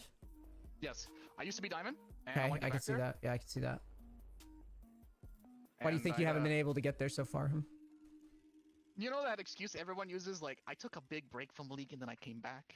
Mhm. That's my excuse. But I've been playing that. I've been playing a fuck ton of games. Yeah, I was and gonna say watching you've videos. grinded, and you're basically a Yeah, full tier lower, is what it looks like. Yeah. Your diamond Yeah. peak was diamond 5 in season 8, and now you're about a Correct. full tier lower, which I find a little strange. You must be making some game throwingly bad decisions in I'm lane very or something, impulsive. right? I'm very impulsive. Like, I've tried to, like, the reason why I've been able to get a little bit higher is because I've been trying to, like, don't do that. That's a stupid play. Just fucking focus on the CS. It'll come. Don't do that. Like, don't do some crazy ass shit. You know that you want to do it, but don't do it because it's not worth it. It's like stuff like that. Yeah, I see that you messed around with the Nocturne a bit. I assume by my recommendation. Yeah, Correct. looked like it went pretty well for you in test. It did. I don't know why you stopped messing with that guy. He's pretty good for jungle. You say impulsive, so I see a couple leaks here. I mean, every time you get jungle, you should just be insta-locking Nocturne. I don't know why you think that you're like a fucking 3-role player. I don't even do that. Like, I just keep a couple champs. Like, and when I do my climb, you're gonna see like whatever I pick, I'm probably gonna stay pretty tight to it, come hell or high water. I got you. So yeah. Anyways. Hide in the bush. Yeah. I mean, you should face check it. It's not really worth it. Shouldn't face check this either. Okay. Not worth. Stay right here. Not worth. It's just pointless. You can't do anything versus this guy early. He's Riven too. He's fat Riven. He does the same thing that Riven does except fatter. Yeah, I don't want to play against fat Riven early. It's just bad. Chilling. Then I'm going to assume. Oh, going to assume we're chilling then. Yep.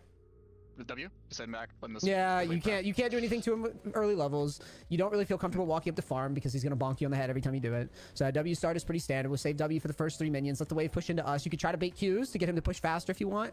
It's your call. It's your call. I think what I would do is I would just be happy with letting him push in, and then we kill him on stun with Udyr gank top. Nice little wiggle there to bait out the Qs.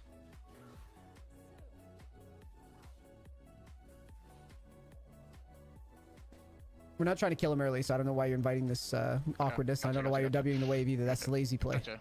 Gotcha. Now, if you think about it, that W that you just threw out kept us here longer. So now we're going to get fucking waterboarded by this wave, right, for what's going to be another minute because you decided to W. So be very, very selective with your... There's no point, right? The emphasis is just hitting the farm right now. You know, if you beat Aatrox, it's not because you're going to be really fucking good at the game. It's because he's going to be really fucking bad. He's running Ignite, correct? Correct. Yeah, so there's no swagging on this guy, or there shouldn't be. That's a fine W because, you know, the wave is pushing hard enough to where it doesn't change anything. So basically, I'm trying to both land my W on CS, get the CS, and also potentially damage him at the same time. Right, and I would be assist pinging Udyr right now and let him know that we're happy to do this. The wave is pretty juicy, but I still think Udyr and Camille have got pretty good odds. Blitzcrank is mid. You can fight this. Oh, he's leaving you. Okay. I would assist ping this. There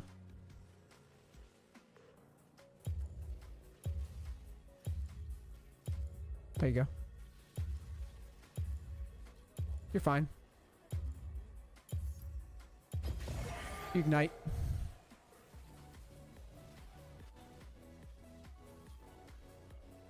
Should be good. Okay. Aatrox is very spooky. I'm happy to just take a reset in the bush or something. Wave's in a good spot to do it. I don't think he can see you there, so this is fine. Oh no. Yes, you do. Yes, you do. Whoa, bro. You could have just waited, bro. You're going for Sheen, right? Oh, I see what you're saying. He's kind of... I think we botched this sequence. Really? Canceling that back was a little awkward. Nice. Thank you so much for the sub, my friend.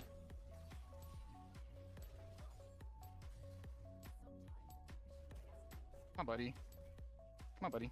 Do the thing. I was thinking about going on in there. It seems pretty unnecessary. You have a reset with TP right now that I would rather take than gamble the game on it. Okay. Gotcha. Right, you have your reset. He's feeling very uncomfortable right now. Yeah, you're going to TP forward by Sheen and walk up and pressure him. Don't let him back. Let's go. TP. No, TP. Just get there. Okay. Get there and get up his ass. Jump on him. Yeah, I think I would.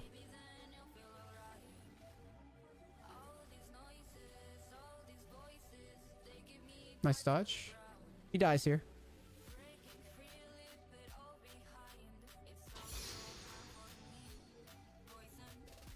Good, back to top. No, that's just a Just in case it does something crazy. right. No, that was fine. That was controlled. That's fine. You're freezing. You're not pushing. No. That would be a huge error to do that. You're chilling. You've got a long time before you have to do anything. You're sitting on 2 kills. Pushing here would be really bad. How about instead of pushing, why not let's just assist ping Udyr right here and then assist ping the wave. He's got to come back. You got to put your ping on his head because, you know, even Platinum, these guys are fucking lock screen goobers, right?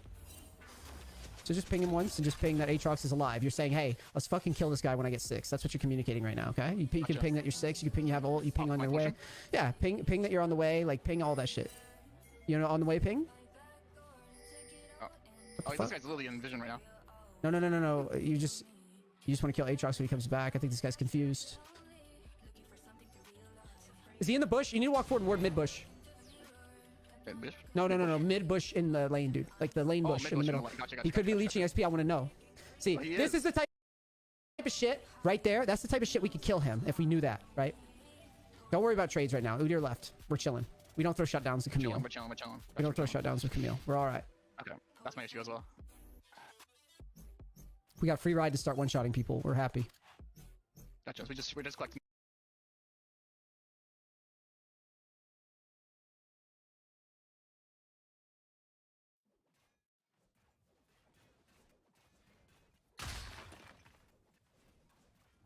I spent the last 2 weeks making a video about how I think Meta and the current product in the metaverse is kinda stupid. And then, what does old Marky Mark do? He airs this ad during the Super Bowl. A Chuck E. Cheese Freddy Fazbear type dog getting his redemption arc by going into the metaverse? I cannot, in good conscience, call this ad or this product stupid. So I just want you to do me a favor, disregard everything I say in this video. I take it all back. Hello, and welcome to my channel. If you're new here and you're thinking, does that guy look like the Boss Baby dad and the Inside Out dad had a child? Am I the only one that thinks that this guy looks like this emoji, but also this emoji? Does anybody else think he looks like every white dude with glasses and a mustache that I've ever seen? Yes, everyone does.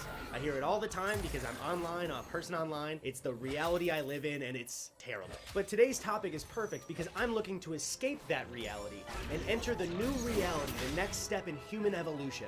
The metaverse! I don't want to edit an echo in, it's too much work. I'm sure you already know, a few months ago, Facebook renamed their company Meta, which is great because I'm stupid and I hated Facebook, but Meta, that's a new company. I don't know what they are. They've never done anything wrong to me. Now, Facebook, they paid a $5 billion fine to the FTC for breaching the privacy of their users. Meta, that's just a new company. All you have to do, if you're disliked, is take your name and change it to something futuristic. Comcast changed their name to Xfinity, which is like infinity, but with an X, and that's cool. It's why I keep emailing OJ, and I keep telling him, change your name to Blizmo. It sounds futuristic, it sounds cool. I have not gotten a response back yet, but I'm hoping for one. I'm sure you also know, along with changing their name to Meta, they switched their direction as a company and the new product they're making, the Metaverse, which is a great name, because right when you hear it, it just elicits that response of, what is that? What is the Metaverse? I don't know what that means. So if you don't really keep up with the news, you might be thinking, why is Facebook doing this? First off, I don't even think I need to explain myself when I say nobody trusts Facebook as a company. No matter where you fall politically, no matter what age you are, you probably feel like Facebook has breached your privacy at some point. So over the years, their name has constantly gotten worse and worse in the public eye. And pretty much the exact time they changed their name to Meta, they were also dealing with a whistleblower controversy. Facebook whistleblower, I don't know if you guys watched this last night on 60 Minutes, but he's now accusing the social media giant of misleading the public and the company's investors. I will put links in the description. This is a very, very vague summary of what happened, but the whistleblower essentially claimed that there were many instances where Facebook had statistics knowing they were doing harm to society, and they did nothing to change it while they were publicly saying they were doing everything they could. If they change the algorithm to be safer, people will spend less time on the site, they'll click on less ads, they'll make less money. On top of that, for the first time last week, we found out that Facebook has lost users after years and years of repeated growth. I can't definitely say that Facebook and Instagram are dying, but if I were to ask you, do you think they're the social media sites of the future? You'd probably say no. So with young people less interested in their platforms and a lack of trust for the company, they need a new product and a new name. So now we've arrived at Meta. So it's been a few months since they announced the Metaverse, and I just wanted to talk about how in its current state, the Metaverse is so stupid. And it's stupid mainly because of how Facebook is advertising this new product. So I want to get into that, and I think the perfect way of doing that is seeing the original video first of how they announced the metaverse. Today, we're going to talk about the metaverse. Back when I started Facebook, that mostly meant text that we typed on computers. Then we all got phones with cameras, and the internet became much more visual. And recently, as connections got faster, video has become the main way that we experience content. Not to just nitpick Mark here, but he's really trying to draw a line that there was text, then photo, then video, and now it's going to be VR. But video online is definitely not recent. YouTube is 17 years old. Even with connections getting faster, it's been over a decade since YouTube took over. You can't really say recently. But this isn't the end of the line. The next platform and medium will be even more immersive. We believe the metaverse will be the successor to the mobile internet. So the metaverse is being pitched as a successor to the internet. And if your first thought is, oh God, please don't let this guy be the president of the new internet. Please, let's not let this happen. Oh God, please, anyone but him. That, I think, is the normal reaction. And this is going to require not just technical work, like some of the important projects that are going on around crypto and NFTs in the community now. It's also going to take ecosystem building, norm setting, and new forms of governance. Okay, so Mark mentions crypto, NFTs, and a new form of governance. My big problem with a new form of governance in Meta is that Facebook had all these privacy issues. Is there going to be a new rule for privacy in the metaverse? This is something that we're really going to focus on. Privacy and safety need to be built into the metaverse from day one. Oh, okay. So you change your name from Facebook and you're going to do new privacy stuff. You're not going to steal or sell our information. I'd love to hear that from you, Mark. That'd be awesome. What are these new privacy rules? You'll get to decide when you want to be with other people, when you want to block someone from appearing in your space, or when you want to take a break and teleport to a private bubble to be alone. So you can pretty much have a friends list and block people and have a private room by yourself, which sounds a lot like the features of Xbox Live when I was in 6th grade. Doesn't sound like anything new, Mark. That seems like this new building block is the same as all of the rest of the internet. Mark goes on to say a lot of big futuristic ideas like this. An embodied internet where you're in the experience, not just looking at it. And we call this the metaverse. And you're going to be able to do almost anything you can imagine. Get together with friends and family, work, learn, play, shop, create, as well as entirely new categories that don't really fit how we think about computers or phones today. But what are they offering currently? What is their product right now? Well, it's something called Horizon Worlds. Welcome to a place of limitless possibilities. A place where you can invent things, transform things, create entire worlds. Here, you can find your community. There's no your boomerang. Can you play with Luke Size's boomerang? That's my boomerang. No, it isn't. Then why am I holding it? Where are you? I want a boomerang. Trying to not smash my headset. How do you not like in teleport? frustration. So one thought you might be having is, what kind of authority do I have to talk about this? You know, I'm not in Silicon Valley. I'm not a businessman. Well, I have something to admit to you guys. And it's going to come as a surprise. I am a gamer. I know. I hate to say it, but I'm just like you. And on top of being a gamer, I'm a bit of a VR enthusiast. With that said, this new part of the metaverse is not only dumb, but already a thing. I have something to show you if you don't use VR. So, this is Horizon Worlds. Take a good look at it. These are people hanging out in a VR space that has been made either by Meta employees or users. You can play games, you can talk to other people. Well, if you're not a gamer, what if I told you that this exact experience has existed for a long time? The most popular one being VR chat. I'm sure you've seen some kind of meme from this game. It is absolutely insane and unmatched. However, it does already exist, and Mark is pitching their new metaverse stuff as the new internet when this has existed since when? February of 2017? 5 years ago? And it's not like VR chat isn't popular. If you go to Steam right now and you go to VR as a category and click on what's being experienced, the first thing is VR chat. It's the most popular thing being experienced in VR right now on the PC. And speaking of that, I mean, not only just VR, there are games like Wrestling, but we've had games where you can exist as an avatar in a social space with people since, I don't even know when. RuneScape, Club Penguin, Second Life, Pop Tropica, Wizards 101, World of Warcraft. The list goes on and on, where the idea of creating a space where you can exist with avatars and socialize with people, we all already know is not a new idea. However, Mark is pitching it like it is. But right now, it's kind of dumb, especially with how big the company is and how much Facebook originally changed the social landscape of the internet forever. Next, there are avatars, and that's how we're going to represent ourselves in the metaverse.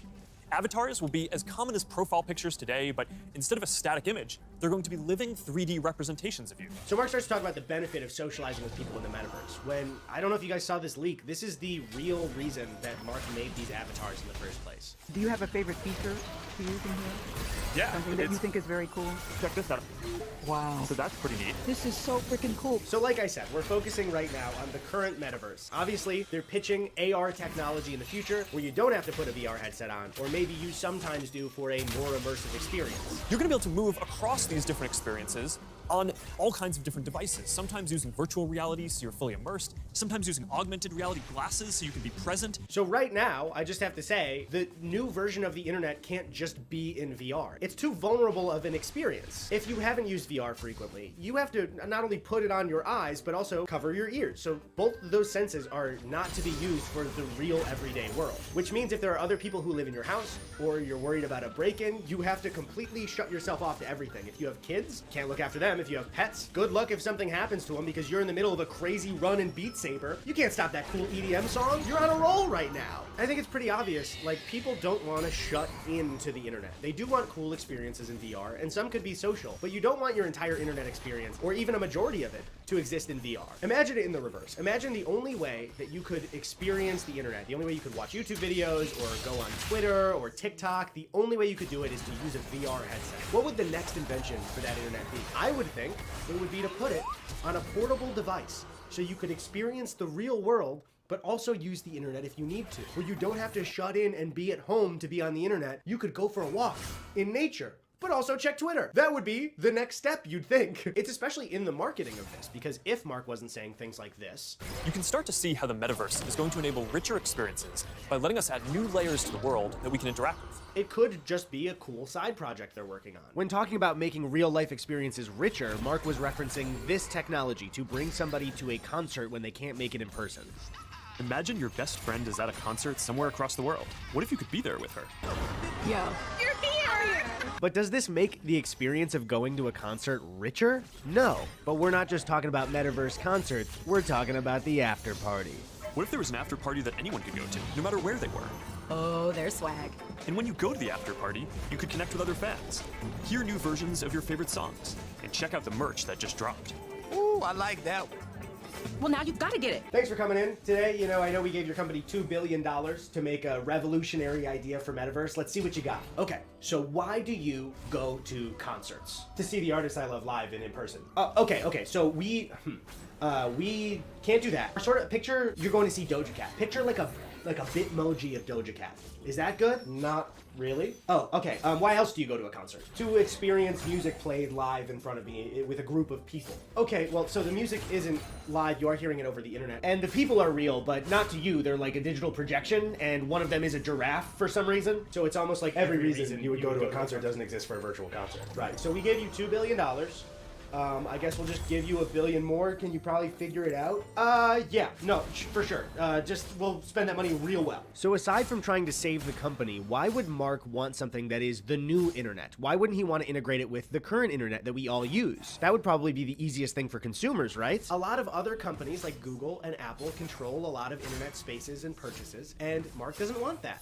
He wants it all. He wants it all under the umbrella of Meta. I mean, they might come up with some cool technology that we'll all need, but so far, nothing we've seen we need, especially when they pitch something like a virtual concert. So I don't want to be completely unfair and pretend like the whole pitch of the metaverse is what they currently have, but I think it's important to focus on that. Mark does mention stuff like AR technology where you could have a $1 TV that projects on your wall instead of having to pay for a real one. And part of me starts to think, you know, hey, that could be cool, but, and it's such a giant but that there's two big old cheeks I want to talk about. Cheek number one. It's Facebook. We don't trust Facebook at all. They've never had the consumer's best interest at heart. We know they knew that they were doing harm to society and didn't do anything to fix it on purpose. I don't want to hand the keys of a new internet to that company or to this guy. Cheek number two. it's not just being pitched as a cool new technology. It's being pitched as the new way we're gonna exist online, and it feels super dystopian. Okay, I wanna experience nature in the real world. I want most of my social interactions to be in the real world, and this idea that most of our interactions will become this virtual space is a little scary, okay? I just wanna go touch some grass. Also, like I mentioned before, the VR stuff is not a new idea. It's Facebook doing what they've always done. Instagram stole Vine's video, and then TikToks with Instagram Reels, and Snapchat Stories. Facebook did the same with a lot of features, but they pitch it as their own idea, and that's exactly what they're doing with the start of the metaverse, which is not a great start to steal other people's ideas and pretend that it's your own. But before, we were already on those platforms. So they were like, we know you have a Facebook account, we know you have an Instagram. Let's entice you to not go to these other apps because we'll just steal what they have. But now they're trying to convince us to jump onto a new ship. They have a sinking ship,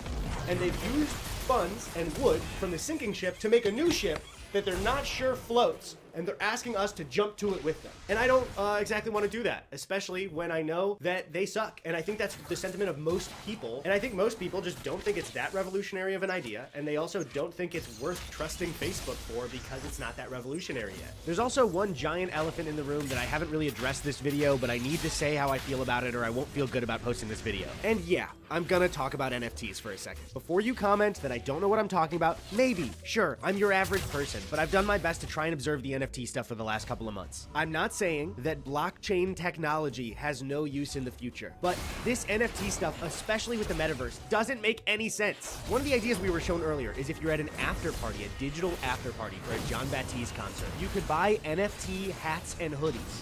What would you use that for? And why wouldn't you pay for it like you do anything online with a regular dollar? Oh, because then you could take it in other places other than the metaverse. Where are you gonna take a virtual metaverse John Baptiste hoodie other than Horizon Worlds? I want you to really think about this. I want you to sit and I want you to think of another place you could use that hoodie. And don't you dare say, oh, a video game. What if I could wear that hoodie in Warzone? Okay, what a dumb way to spend your money. It's just so upsetting to see such a giant tech company with such a hold on the balls of the world start the, quote, new internet where they will have full control and include a scam in the beginning of that new internet. I don't even know if every NFT is a scam, but I know if you're actively participating in a lot of them, there's a high chance you're either hoping to scam someone or currently getting scammed, and Mark Zuckerberg knows that. He doesn't want you to go into the metaverse and buy NFTs for your own benefit. And anyone who believes this stuff and is like, wow, the metaverse and the NFT stuff is really exciting. Did you forget all the other stuff that Facebook did?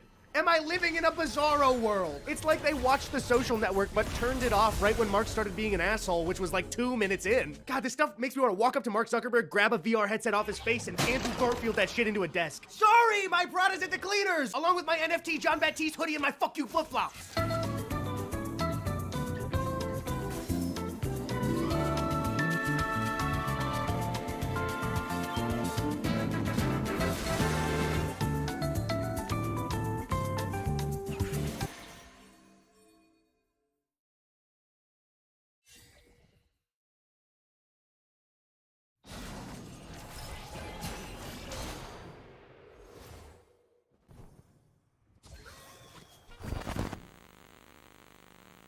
Let's go to, what do we got here? We got home links. We got some homes to share, Nick.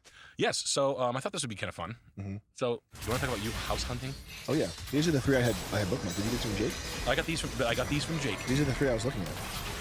You know what the part is? I had 5 and you had 3, and Jake said just stay with the 3. These are the 3 that Sam wanted best, but it's odd that you found them. And you said these are the ones you wanted to look at right away. I said that these are the best. You said that these were the best. The best priced, the best location, the best looking. Yep. Most to my style, my taste. Exactly. And what I thought they were going to provide value going into the future. These would be a good money move. This is a good spot in this current climate of September 1st, 2022. This time is the best time to lay your money into these specific properties that you found and then I found for different reasons. Okay, good. But the first one is in Johnston, which is Lincoln Drive. I wish it was Dr. Johnston. This is in Dr. Johnston, Rhode Island. Which is really funny. Take me to Dr. Johnston. So that's my house. Yeah, you like the stone facade on this house. So now this house Who lives there? A dead person? This is a fucking house that Jack built, piece of shit. I'm gonna put stone on the front. I'm gonna have the pillars. So that was probably, this is a ranch with an addition. There's stone on the front and vinyl on the side there? Yep, and it's poorly done, okay? There's a walkway to a step that's a non-legal code step, the one on the right, that doesn't count. And then the one in the front also, and there are 2 different kinds of pavers, and the third top step is a bluestone paver. So this is a retard mason's house, I'll bet thousands of dollars. A new roof, that's an architectural shingle roof, I can tell he did that. That's why he thinks it's worth anything near $500,000. Now this neighborhood doesn't warrant $289, okay? It's 3-bed, 3.5 baths. I wanna see that when that half bath, that's gonna be a toilet in the basement, okay? Oh, now, nice. it's got a lovely, let's start out here with a lovely remake. Now, my brother was walked through this house, and the guy walked him through all of the details that he put on his house. Yeah. For you. Was he proud? Be sure to tell your whale client about the beautiful upgrades that I did. This is top of the line quote. He went with the octagonal shaped island, which is always a favorite. It's always fun to go underneath the lip of that table to get the stuff that's inside that. And I'm sure the backs of those cabinets are nice and they have a lot of space. It's not 4 feet by 4 feet like it looks and like it is. And I like these, so the tie is, we put the best the inside of those cabinets under the octagon are like pie slices. Yeah, they like open to each other. That's probably like a thing made out of box plywood, because I don't think you can order an octagonal shaped island unless you went to retardkitchen.com. And then you had the granite guy who, again, he's a mason, and he probably buffed the corner of it. So he probably made the edge on the granite and got the granite for free. And then he cut it with an octagonal, so I bet you it's an irregular octagonal. And then he buffed it with a grinding wheel. And then he did the glass tile backsplash, only as high as the hood scoop. Didn't go all the way to the top because he was a dumb fucking lovely Italianate chandelier, 5 light chandelier. I love how the different tones sort of like there's the neutral gray of the backsplash and the countertops, and then the warm cabinets. You have the stainless steel refrigerator, and then you have the off-white cream of the Italianate chandelier and the blinds. Yeah, that is probably verdigris from the copper. That's an emulation of verdigris from the copper that they bought at Home Depot for $40 with a yellow tag on it, clearance sale. And then that's the $30 per square foot. And I'll get into what he said, the next guy said about the fixtures. I'll get into the explanation. So he did the gray wall, which is hot. Another chandelier because, hey, who doesn't want their daughter to be a slut? Who doesn't want their daughter to give the football quarterback head underneath that thing? And then you did nothing to the fireplace since it was built. Perfect. Excellent. Leave the charring from the fireplace that you lit the one time you decided you didn't want to live there and you needed the money. The one after you flipped this piece of shit, you stayed there for a day. Because that's what guys do. Great picture. That's an Andy Warhol drawing of a bathroom. That's an Alex Katz painting of a bathroom. So you're really getting the good scope. That's probably the half bath that I was talking about, where they just made it up. What a piece of shit. I like the blurred out photos. These are really good. A little Vaseline on the lens, a little film technique. yeah. Well, he might have, because that lens flare. Yeah. That's what happens if you do something like that over the lens. We might have. Or his greasy fucking hands on the back of his iPhone. Touching the lens or something. Yeah. And that's those 4x4 nice posts. Those are the cheapest posts you can get to hold up a beam. What the fuck is that even? And that's click clack flooring. That's a little like laminate, 39 cents a square foot, close out, any color, doesn't match anything.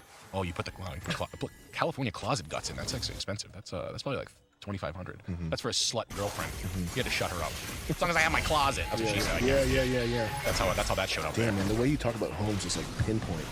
Well, that's how because that's like $2,500. It does look expensive. Those closet guts. Why would a house like this have that unless it was a woman saying, "As long as I have my closet"? Damn. So that's how you shut her fucking fat ass up. You're like the Korean archery videos where they shoot the arrow through the other arrow. That's what you're like when you talk about homes, man. Well, I figured this would be a good segment so we can form a really good opinion on what kind of home like this you can buy. Kind of beautiful, because your sights were set on something like this. This is what I can afford. Yep, this is what you're looking for. This is what you can afford. That's the nice. Honestly, he fit it really nicely with the 42-inch vanity, single sink, of course, smallest sink you can buy. Great. No medicine cabinet above, no shelves, chrome towel rack, and brass knobs on the handles, and chrome fixtures. Great. Love the mixed metals. Sure, you were shooting for that. Glad it turned out so well. Nice. All right, we have the toilet paper holder only on that wall and a robe holder. Interesting. The robe holder looks like it would. If you go over the toilet paper. Right. Little retard action there. Yeah. What was it? His closet. Was this guy an old Italian guy? Yeah. Or no, he could have been my age to really old. Okay. He could have been like us, who's you know how they are. Oh, cool. You can see his home office. He had the a great shot. A lot of work getting done there. It's a really. And you know what I love about this? Now this is where it's going to take a trained eye to really pull this one apart. Now you're going to see the 4-inch molding here. Now the whole house was done in that's called 4-inch OG molding. That's the cheapest you can get. I did all the moldings over. Which molding did you use? Because it's so cheap to do that. People don't think. They look at one is like 42 cents a foot. It's probably like $1 now a foot. And then one is like 2 times as much. But in the whole grand scheme of the project, if you use nice molding, it's probably like the whole molding for the cheap shit is like, let's just say $700. The whole molding for the nice shit is like $1,100. Happens all the time. So I always look at the casings in the doors. And that one they slid by, and I don't appreciate that. But they did use the really nice porcelain tile that's not expensive. That's not nice. I liked how he used the big Rainmaker head, because that's he will tell you that that's a Rainmaker head. Oh, what an idiot! You're gonna get that when you do the walkthrough this weekend. Yeah. So that's a nice shower head though, right? Yeah, for the rain.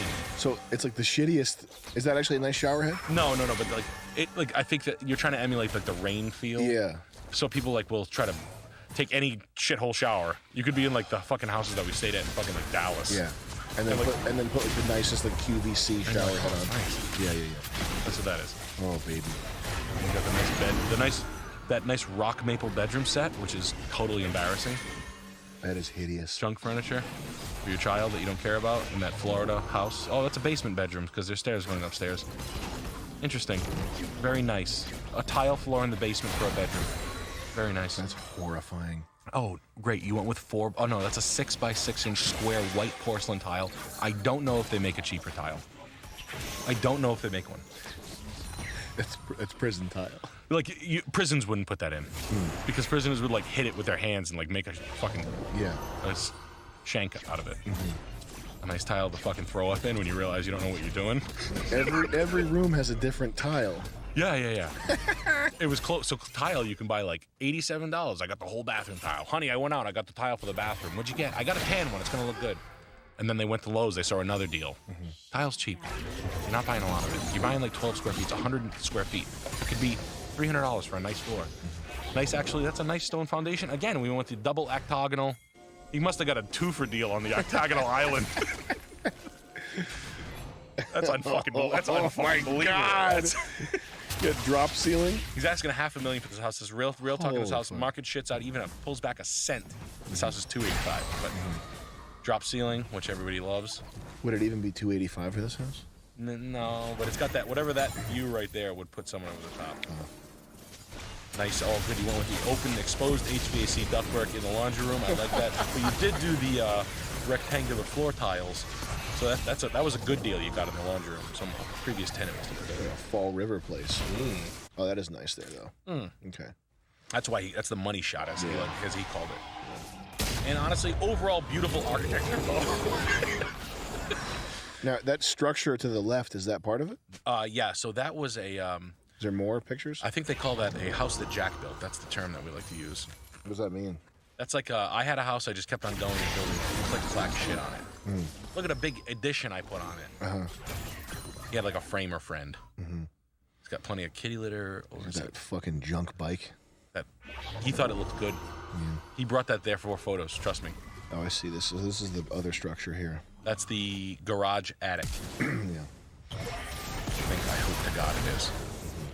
Nice. I think it's 2x4 construction. Everybody's favorite. Nice and thick. Not code. And you went with the no insulation, no cladding on the interior of your garage. Oh, and the cracks in the foundation floor. Nice. That'll be fine. That is a crazy house. I think you should check out. It's like a Roblox house. Now, Sam, you were in it. Let's skip this one. Let's go. I was going to buy that one, but after you kind of tore it apart, I don't think maybe the next one's for me. I want to. You know what? Let's be. Can we? Let's cut to the Sam, chase. You're a fucking millionaire. Yeah, I could afford a $600. How about $1 million house? Okay. Boom. Okay. Now it looks like it's like a nice Nantucket Martha's Vineyard house, right? That's the best shot of this house has ever seen, and it's not a good shot of that house. That's like a light. That's how like a Is it? No, that's not. It looks like AI or like it looks like it's been Photoshopped. Yeah, I was just saying the same thing. All of the furniture that we're about to see is Photoshopped. Oh, the deck. Oh, the deck is Photoshopped. No. This is Photoshopped here. I don't know what they Photoshopped, but there's Photoshop there. Like the grass going up to the house right there. Oh no. I didn't even catch that. That's these chairs in this fire. That's not real. That guy should be hauled to jail. Oh, baby. That's really good. Good. That's the front of the house. $1 million, guys. That's Photoshop too. The driveway here is just flat gray. Oh my God. I love that double door too, because that is the double door. Oh man! Like if you Photoshop that door on, I'll come choke you with I'll kill you. I think that tree and all those look, flowers those are too. Photoshopped. See this cluster right here? Yeah. Yeah. On $1 million in Smithfield. I love that. In the middle of the suburbs, like there are parts of Smithfield where they're $1 million house. It's like it's kind of one of those like half nice, really nice, and then like there's like the kids stayed there and everybody got rich and their families were all rich, and then they built their daughter. They're like whore daughter, like a nice big $1 million mansion, like a McMansion, like the ones you see that look like NFL players' houses. There are outskirts that have NFL players' houses. This is not that neighborhood. This is the tight one that I grew up in. The really like, there's like your neighbor's right there, and your neighbor's behind you, and your neighbor's left, and your neighbor's right. Little streets, right off the main drag. Your kids ride out until the fucking Route 44. They're dead. They're squished as SpaghettiOs. I love the skylights on the exterior. Nice modern feel. I think that whole lawn is stamped to it. Yeah. The double door is truly insane. The trees. This is really so weird. $1 million too. That's like I don't even. That's so. Let's keep looking. Yeah, it gets better. Fences. It's right on the main. It's 22 feet to the main road. Everybody wants that. Everybody loves being right on the drag. Yeah. You can scoop right in. Have a Corvette flying by. Yeah, nice 45-mile-an-hour zone. 2 a.m. Pulling out every morning. Nice deck with fake furniture that you didn't care to afford $1 million house. Holy shit! Wow, that's through the double door. Is that more white tile? Are they showing this thing flip? No, this is fucking great. Wait till you see what they say about this house in the excavation. So you can kind of just go through this fucking Arab nightmare that they're trying to design here. More fake New York City subway. Great. Even the Photoshop choices are off. That's the real floor. That's the nice pergo laminate they went with. It's two shades. Cool. Split it in the middle. Why not? The realest special part about this one was that definitely is the kitchen that's there. I love when people don't know how to do it. Like when they don't want to, when they're too. Okay, hold on. Look at this. See this part right here? So it's like a little part that's like barely big enough to squeeze through. Good eye, Sammy. That's a mess right there. Like that stuff drives me crazy. I made a mistake like that on. And every time someone looked at it, I would fucking cringe so hard I wanted to cry and go home. I did like a breakfast bar. It was so shitty, but it was like an idea like that. Like this is a grown man with $1 million house. This was a shithole that I bought when I was 20 years old. But I did like this stupid like 2-pillar breakfast bar, and I had like a piece of remnant granite that I put on top of it. And a kid that came in was a kitchen friend of mine. He was like, "What the fuck is that?" And I was like, "Don't ask." But like, they needed the squiggly line handles. You know, to modernize it. Wait till you see. And they're not even or anything either. Oh, look at how the left one is higher and tilted. Which happens all the time. If you ever put handles on, you have to match. You have to set up a little jig for yourself because they have 2 post holes in the back. And people make them on a cardboard. There's all kinds of ways to do them. That guy just said, "Fuck it, I'll just make a screw hole." And then when he went to go torque it in, it twisted up. Yeah. Also happened to me in my first condo. I remember like having. What's going on with the window shutters there? Are those window shutters lower than the whole window? That's half. Those are probably half for. They used to run blinds. That's an old bay window from 1978. They used to have like a crescent out, and then they would run like a valance shade where you didn't need the shutters to the top. Really? Oh, a tile countertop. I should have bet on it. A tile countertop. A terrazzo tile countertop and a nothing fridge. A frat house fridge. Wow. We're not going to do appliances, guys. Why don't we just fucking spit in the mouths of everybody who does the open house? Why don't we throw cum at them? like in the Hannibal Lecter movie? Yeah, like whip cum at them. Like, who's that? That's the owner. He threw cum at my wife. And then, like, after I left that house, I'd be like, honestly, him throwing cum at my wife was nothing compared to how bad this guy's flip was. Like, that, God, this guy's gonna kill himself. I guess I'd be crazy, too. I love how much shit he put in his, like, pictures, too. Yeah, way too much shit. Yeah. We should call in this house and harass this Asian. Like, what did you get talked into, dude? All right, keep going. What I really want to get for is wall AC. What all the fancy $1 million houses have, the insert wall AC. Not HVAC. Fuck that. I like this kind of like whatever water damage or weird shit happening there in the corner of the ceiling. That is water damage. That's from the skylights that they put in when they put the addition on.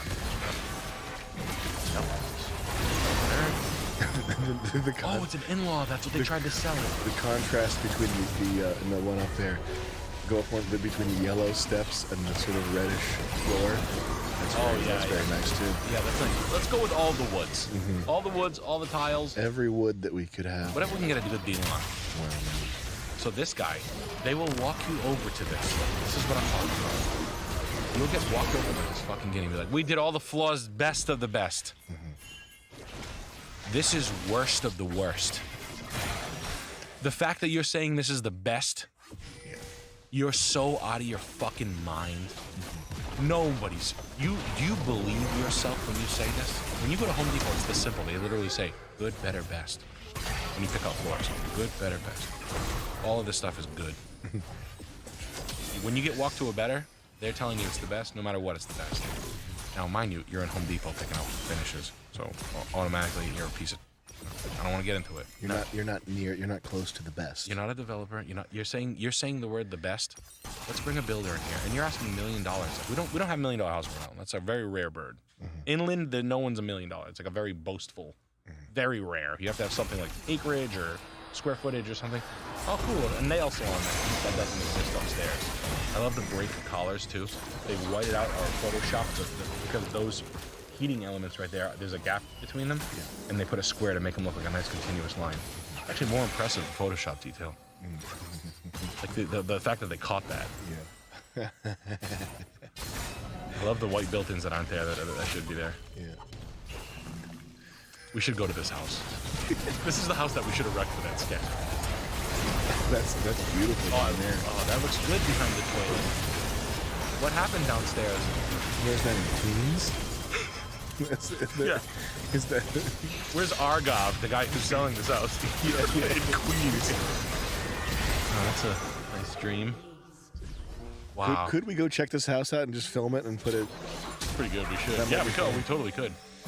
So read the thing. You have to read this. Property details.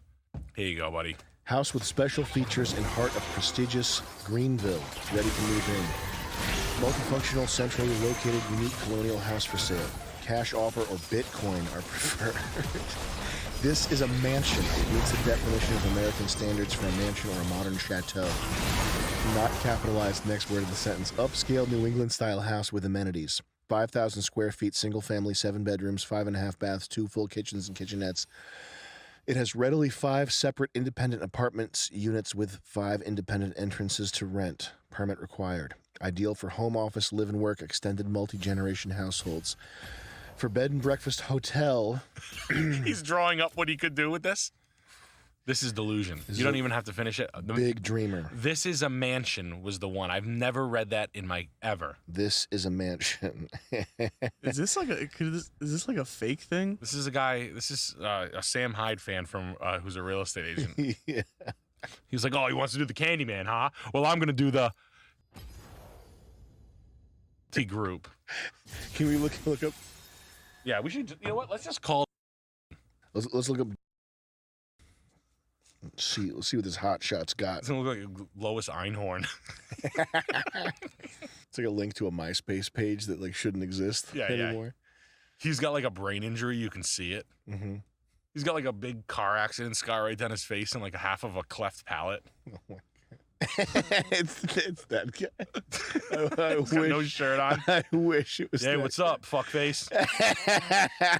Wow, this kid's just as bad. That website, Houseo. Oh. He's got some. You want to call him on speaker? Look at his other beautiful listings. Foster here. for $750. That's near me. I'd love to see that. Flat fee realtor. So this guy will just do anything that the owners want to do. Mm-hmm. These are the people like my dad that'll be like, "Fuck it, throw it on for $1 million, see what they get." Yeah. The house is worth $200,000. Mm-hmm. Oh, he's got another hot listing. Holy shit! Oh, nice yard sale furniture. Oh, sweet. Z's on custom-made doors. Oh, did your wife make those cabinet doors? Because my wife can make those too with her drill. With her drill and her chop saw. That's easy to use. I like, oh, cool, you did the bar rail. That's actually the nicest part. I love the landscaping. I see you never cut the grass. That's good. That's good. Another nice updated, oh, cool, terrazzo tile with a belly stripe. The wood. the wood shower curtain. Oh, handle. yeah, that's good. Log cabining, Sam. That's what we do. It's rustic. You know, no pavement. Oh, so anyway, those are the two. There's three. I figured if we wanted to keep hunting for houses, we can. I love it, and I'm ready to cut a check to this fellow. Should we call right now? I would love to. I think we might get in trouble. No, we won't. Potentially. No, we won't. I'll just harass this guy. I don't care. We're gonna have to censor every instance of. Oh, is it We might All get in trouble. Right, fuck it. We'll just have to do it to his face. Yeah. Just have to have Jake set up a fucking appointment with the guy and we'll just do it to his face. That's one of the worst I've ever seen, though. Like, that's the craziest thing I've ever seen. I was looking for that and I found it. That's really wild.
I saw this tweet the other day from Cristobal Valenzuela asserting that the future of human interfaces for software would be all natural language and that it is essentially the end of graphical user interfaces.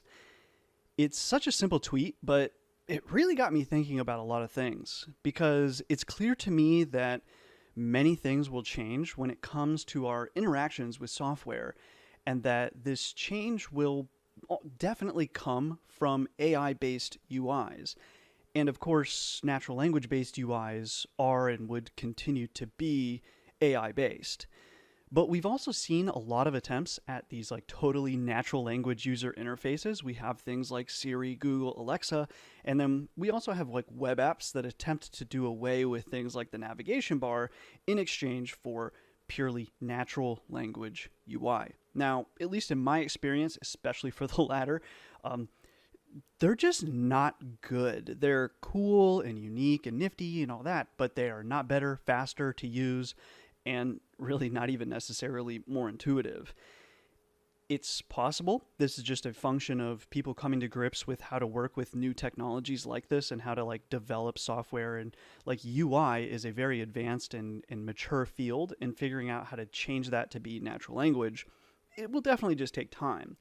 But I think in general, natural language is often quite slow.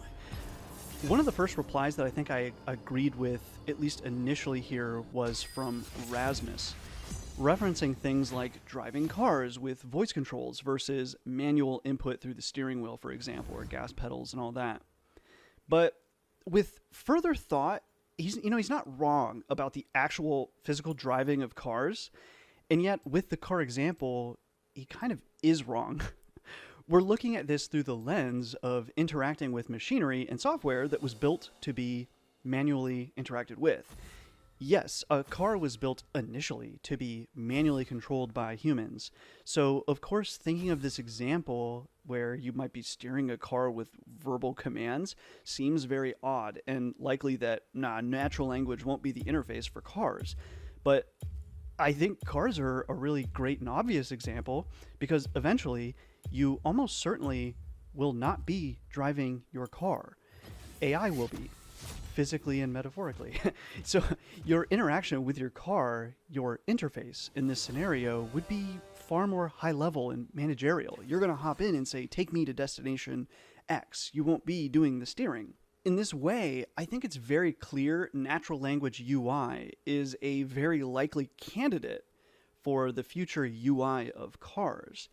And it's not so much that you would be telling your car verbally to steer left or right all the time, because you won't be doing those mundane tasks anymore. Sure, maybe natural language once in a while would be used for like small minor corrections like this, but it won't be the majority of time. So it's tough to really think about things like this, because we're so likely to apply our current way of thinking and seeing and doing things to this future, where the things that we see, think, and do are likely to be just different. And then, of course, depending on how far into the future we want to be thinking here, are we considering the possibilities of things like neural implants and all these other like meshings of machinery into the human body? At this point, things get like super nutty, and I think I'm just going to set that aside for now. So the next thing that I think about is the fact that graphical user interfaces, they go both ways. And I think the original kind of tweet by Cristobal here kind of like ignores that or forgets that. Your input is into a graphical representation, and the output back to you is a graphical representation. Provided you can manually plus visually do the input you look for without navigating through a bunch of menus and all that, this is often much faster and more intuitive. And the same is true back to you, where it's going to be far faster than if you received some sort of audio feedback, especially natural language. A picture is worth 1,000 words, so to speak, right? And I often find my personal biggest frustration with these more natural language UIs is indeed that information processing, like back to me, it's extremely slow compared to visual, especially if the output is wrong or I wanted something else or something like that. It's super tedious. Even just reading a sentence back is faster than hearing it, but you can display theoretically paragraphs of data in a single image that I can see and understand in nearly an instant. So in this way, I'm not so sure graphical user interfaces are going away. Our eyes are extremely powerful sensors, right? Natural language is just one of many abstractions we as humans have just simply made up. It's not really all that fast, and to be honest, it's quite old technology. But again, all of this depends on really not the natural language aspect. It depends on how good is the AI that backs up these applications that we might be interacting with, because AI itself is highly likely to abstract away many of the hindrances that we see right now, similarly to the way that natural language might replace the car UI and kind of nullify that, well, you wouldn't use natural language to drive a car argument. Well, you won't be driving the car. So along the lines of AI just kind of changing and abstracting away things, I think one of the AIs that is making maybe the largest impact that we've ever seen from AI is GitHub Copilot. It's silently infiltrating all software development and changing the way that we program. I think 5 years ago, when we had maybe some autocomplete stuff and maybe even some machine learning attempts for this, you might have been willing to proclaim that there was absolutely no way that you could do software development, even just in the way that we see it today. There was no way that you could do software development without a mouse and keyboard, right? Like, no way beyond a tech demo could you be doing software engineering with natural language, right? And then comes along GitHub Copilot, where today you could write a program by just speaking into the microphone, and it's pretty doable. The hard part would be fixing or changing code that is generated to maybe making small tweaks, stuff like that. but this is just a tedious thing that really just needs to be coded and handled for. That's not like an unsolved task, especially because we have speech recognition, all this stuff. You would just be able to say in line XYZ, change X to Y, done. Like, it's doable. It's done. It's a solved problem. So then we have to start to wonder, will we always use a mouse and keyboard for software engineering? Now, I know there will be people who will proclaim that they will always use a mouse and keyboard, just like there will be proclamations. I mean, they're hammering away on their keyboard in the comment section about how they'll never use AI like Copilot to program, citing whatever various issues they have with it.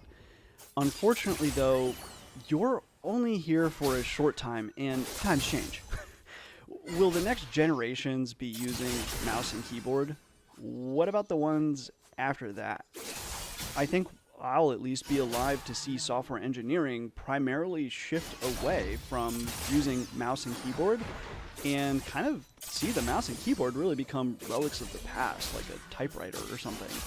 I wouldn't necessarily have thought that like a few years ago, but after working with Copilot a lot, there's no question in my mind that software engineering will change and move away from human hand coding and typing to a more managerial type of role.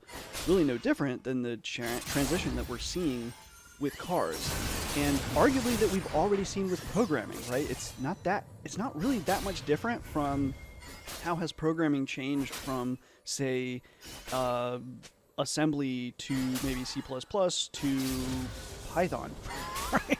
Like, Python is already a very high-level programming language. There's so much stuff that's abstracted away you don't really have to think about. And again, just like all these other things that I've mentioned, like Copilot and all that, there are still the hardliners who are like, oh, I won't ever use that or whatever. That's not really engineering and all that kind of stuff. But the reality is the world runs with Python and does a lot of development, arguably most... I have to be very careful about the word that I use here because there's always going to be people who get angry. But I guess, at least in the field of AI, let's say, and many other fields, Python runs the world, okay? And so whether you are happy about it or not is irrelevant. It just is the case that abstraction is and always will be king. And the more that we abstract things away, the more progress and the more productivity that we have. So this is just the way things tend to go.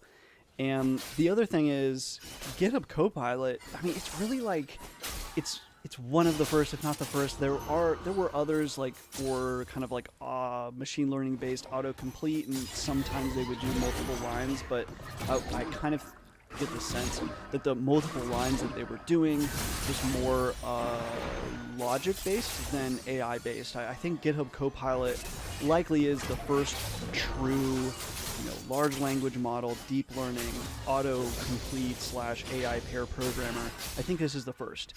And that is crazy because it's just the first. What's the 10th one going to be like? What's the 100th one? Right? What's that one going to be like?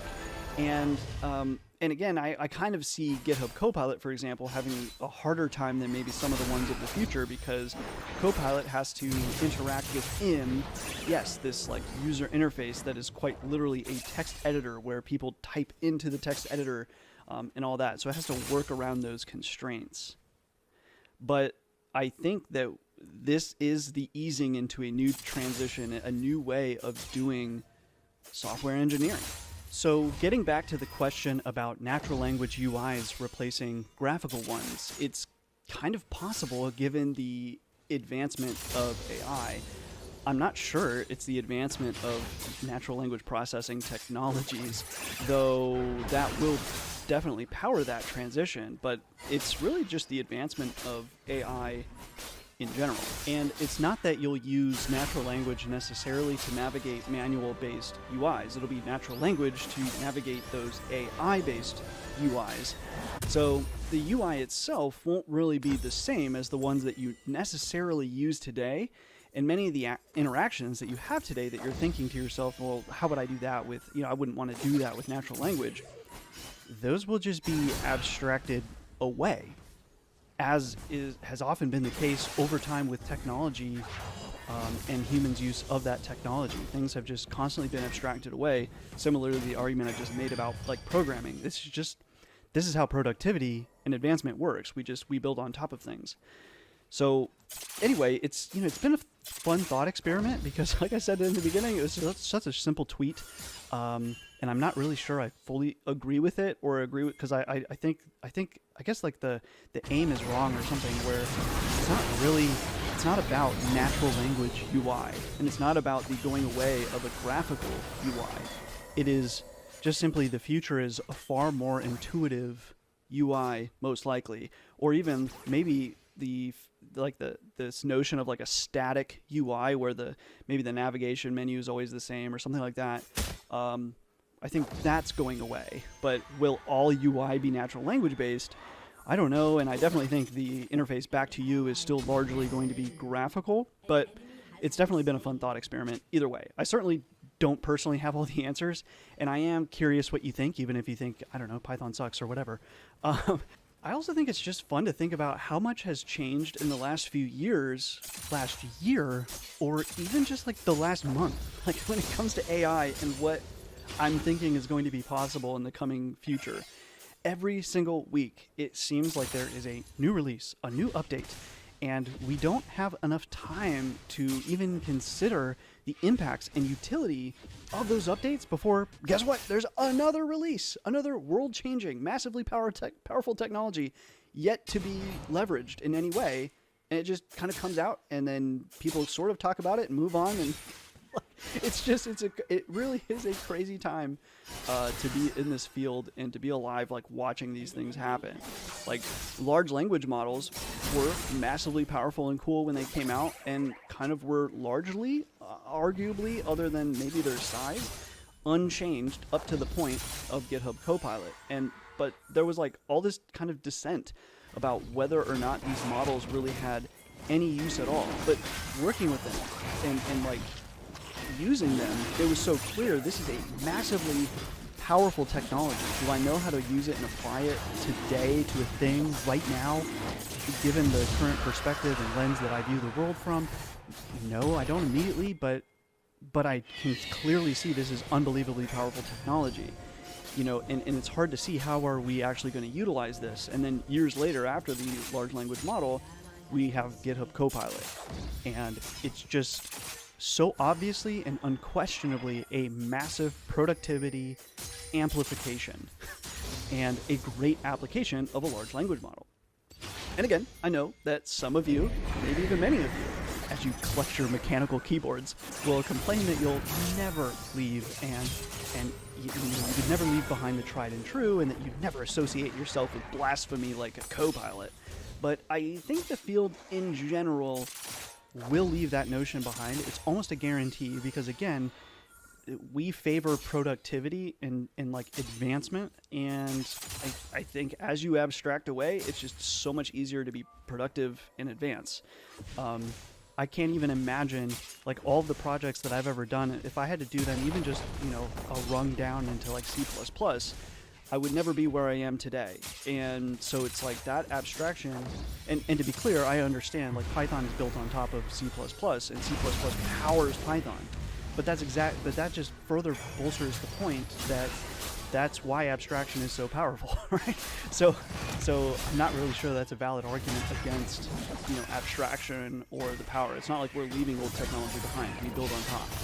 So anyway, as for natural language being the primary interface, I'm kind of torn here. I think graphical output is still obviously superior to audio output, and even input often is also superior, faster, more intuitive, just easier to use, I feel like. But if the AI is good enough to where the only input that you put back into the system is like high-level stuff or minor corrections, then it is indeed possible that it is the future, right? Anyway, let me know your thoughts below. There are certainly many things I haven't considered here, and I'm just interested to hear what others think. It's just such a, like I said, it's a simple topic, but also it's curious to think about, especially in the context of even just some of the major changes in the last year, for example. So anyway, that's all for now. Let me know what you think down below, and I will see you all next time.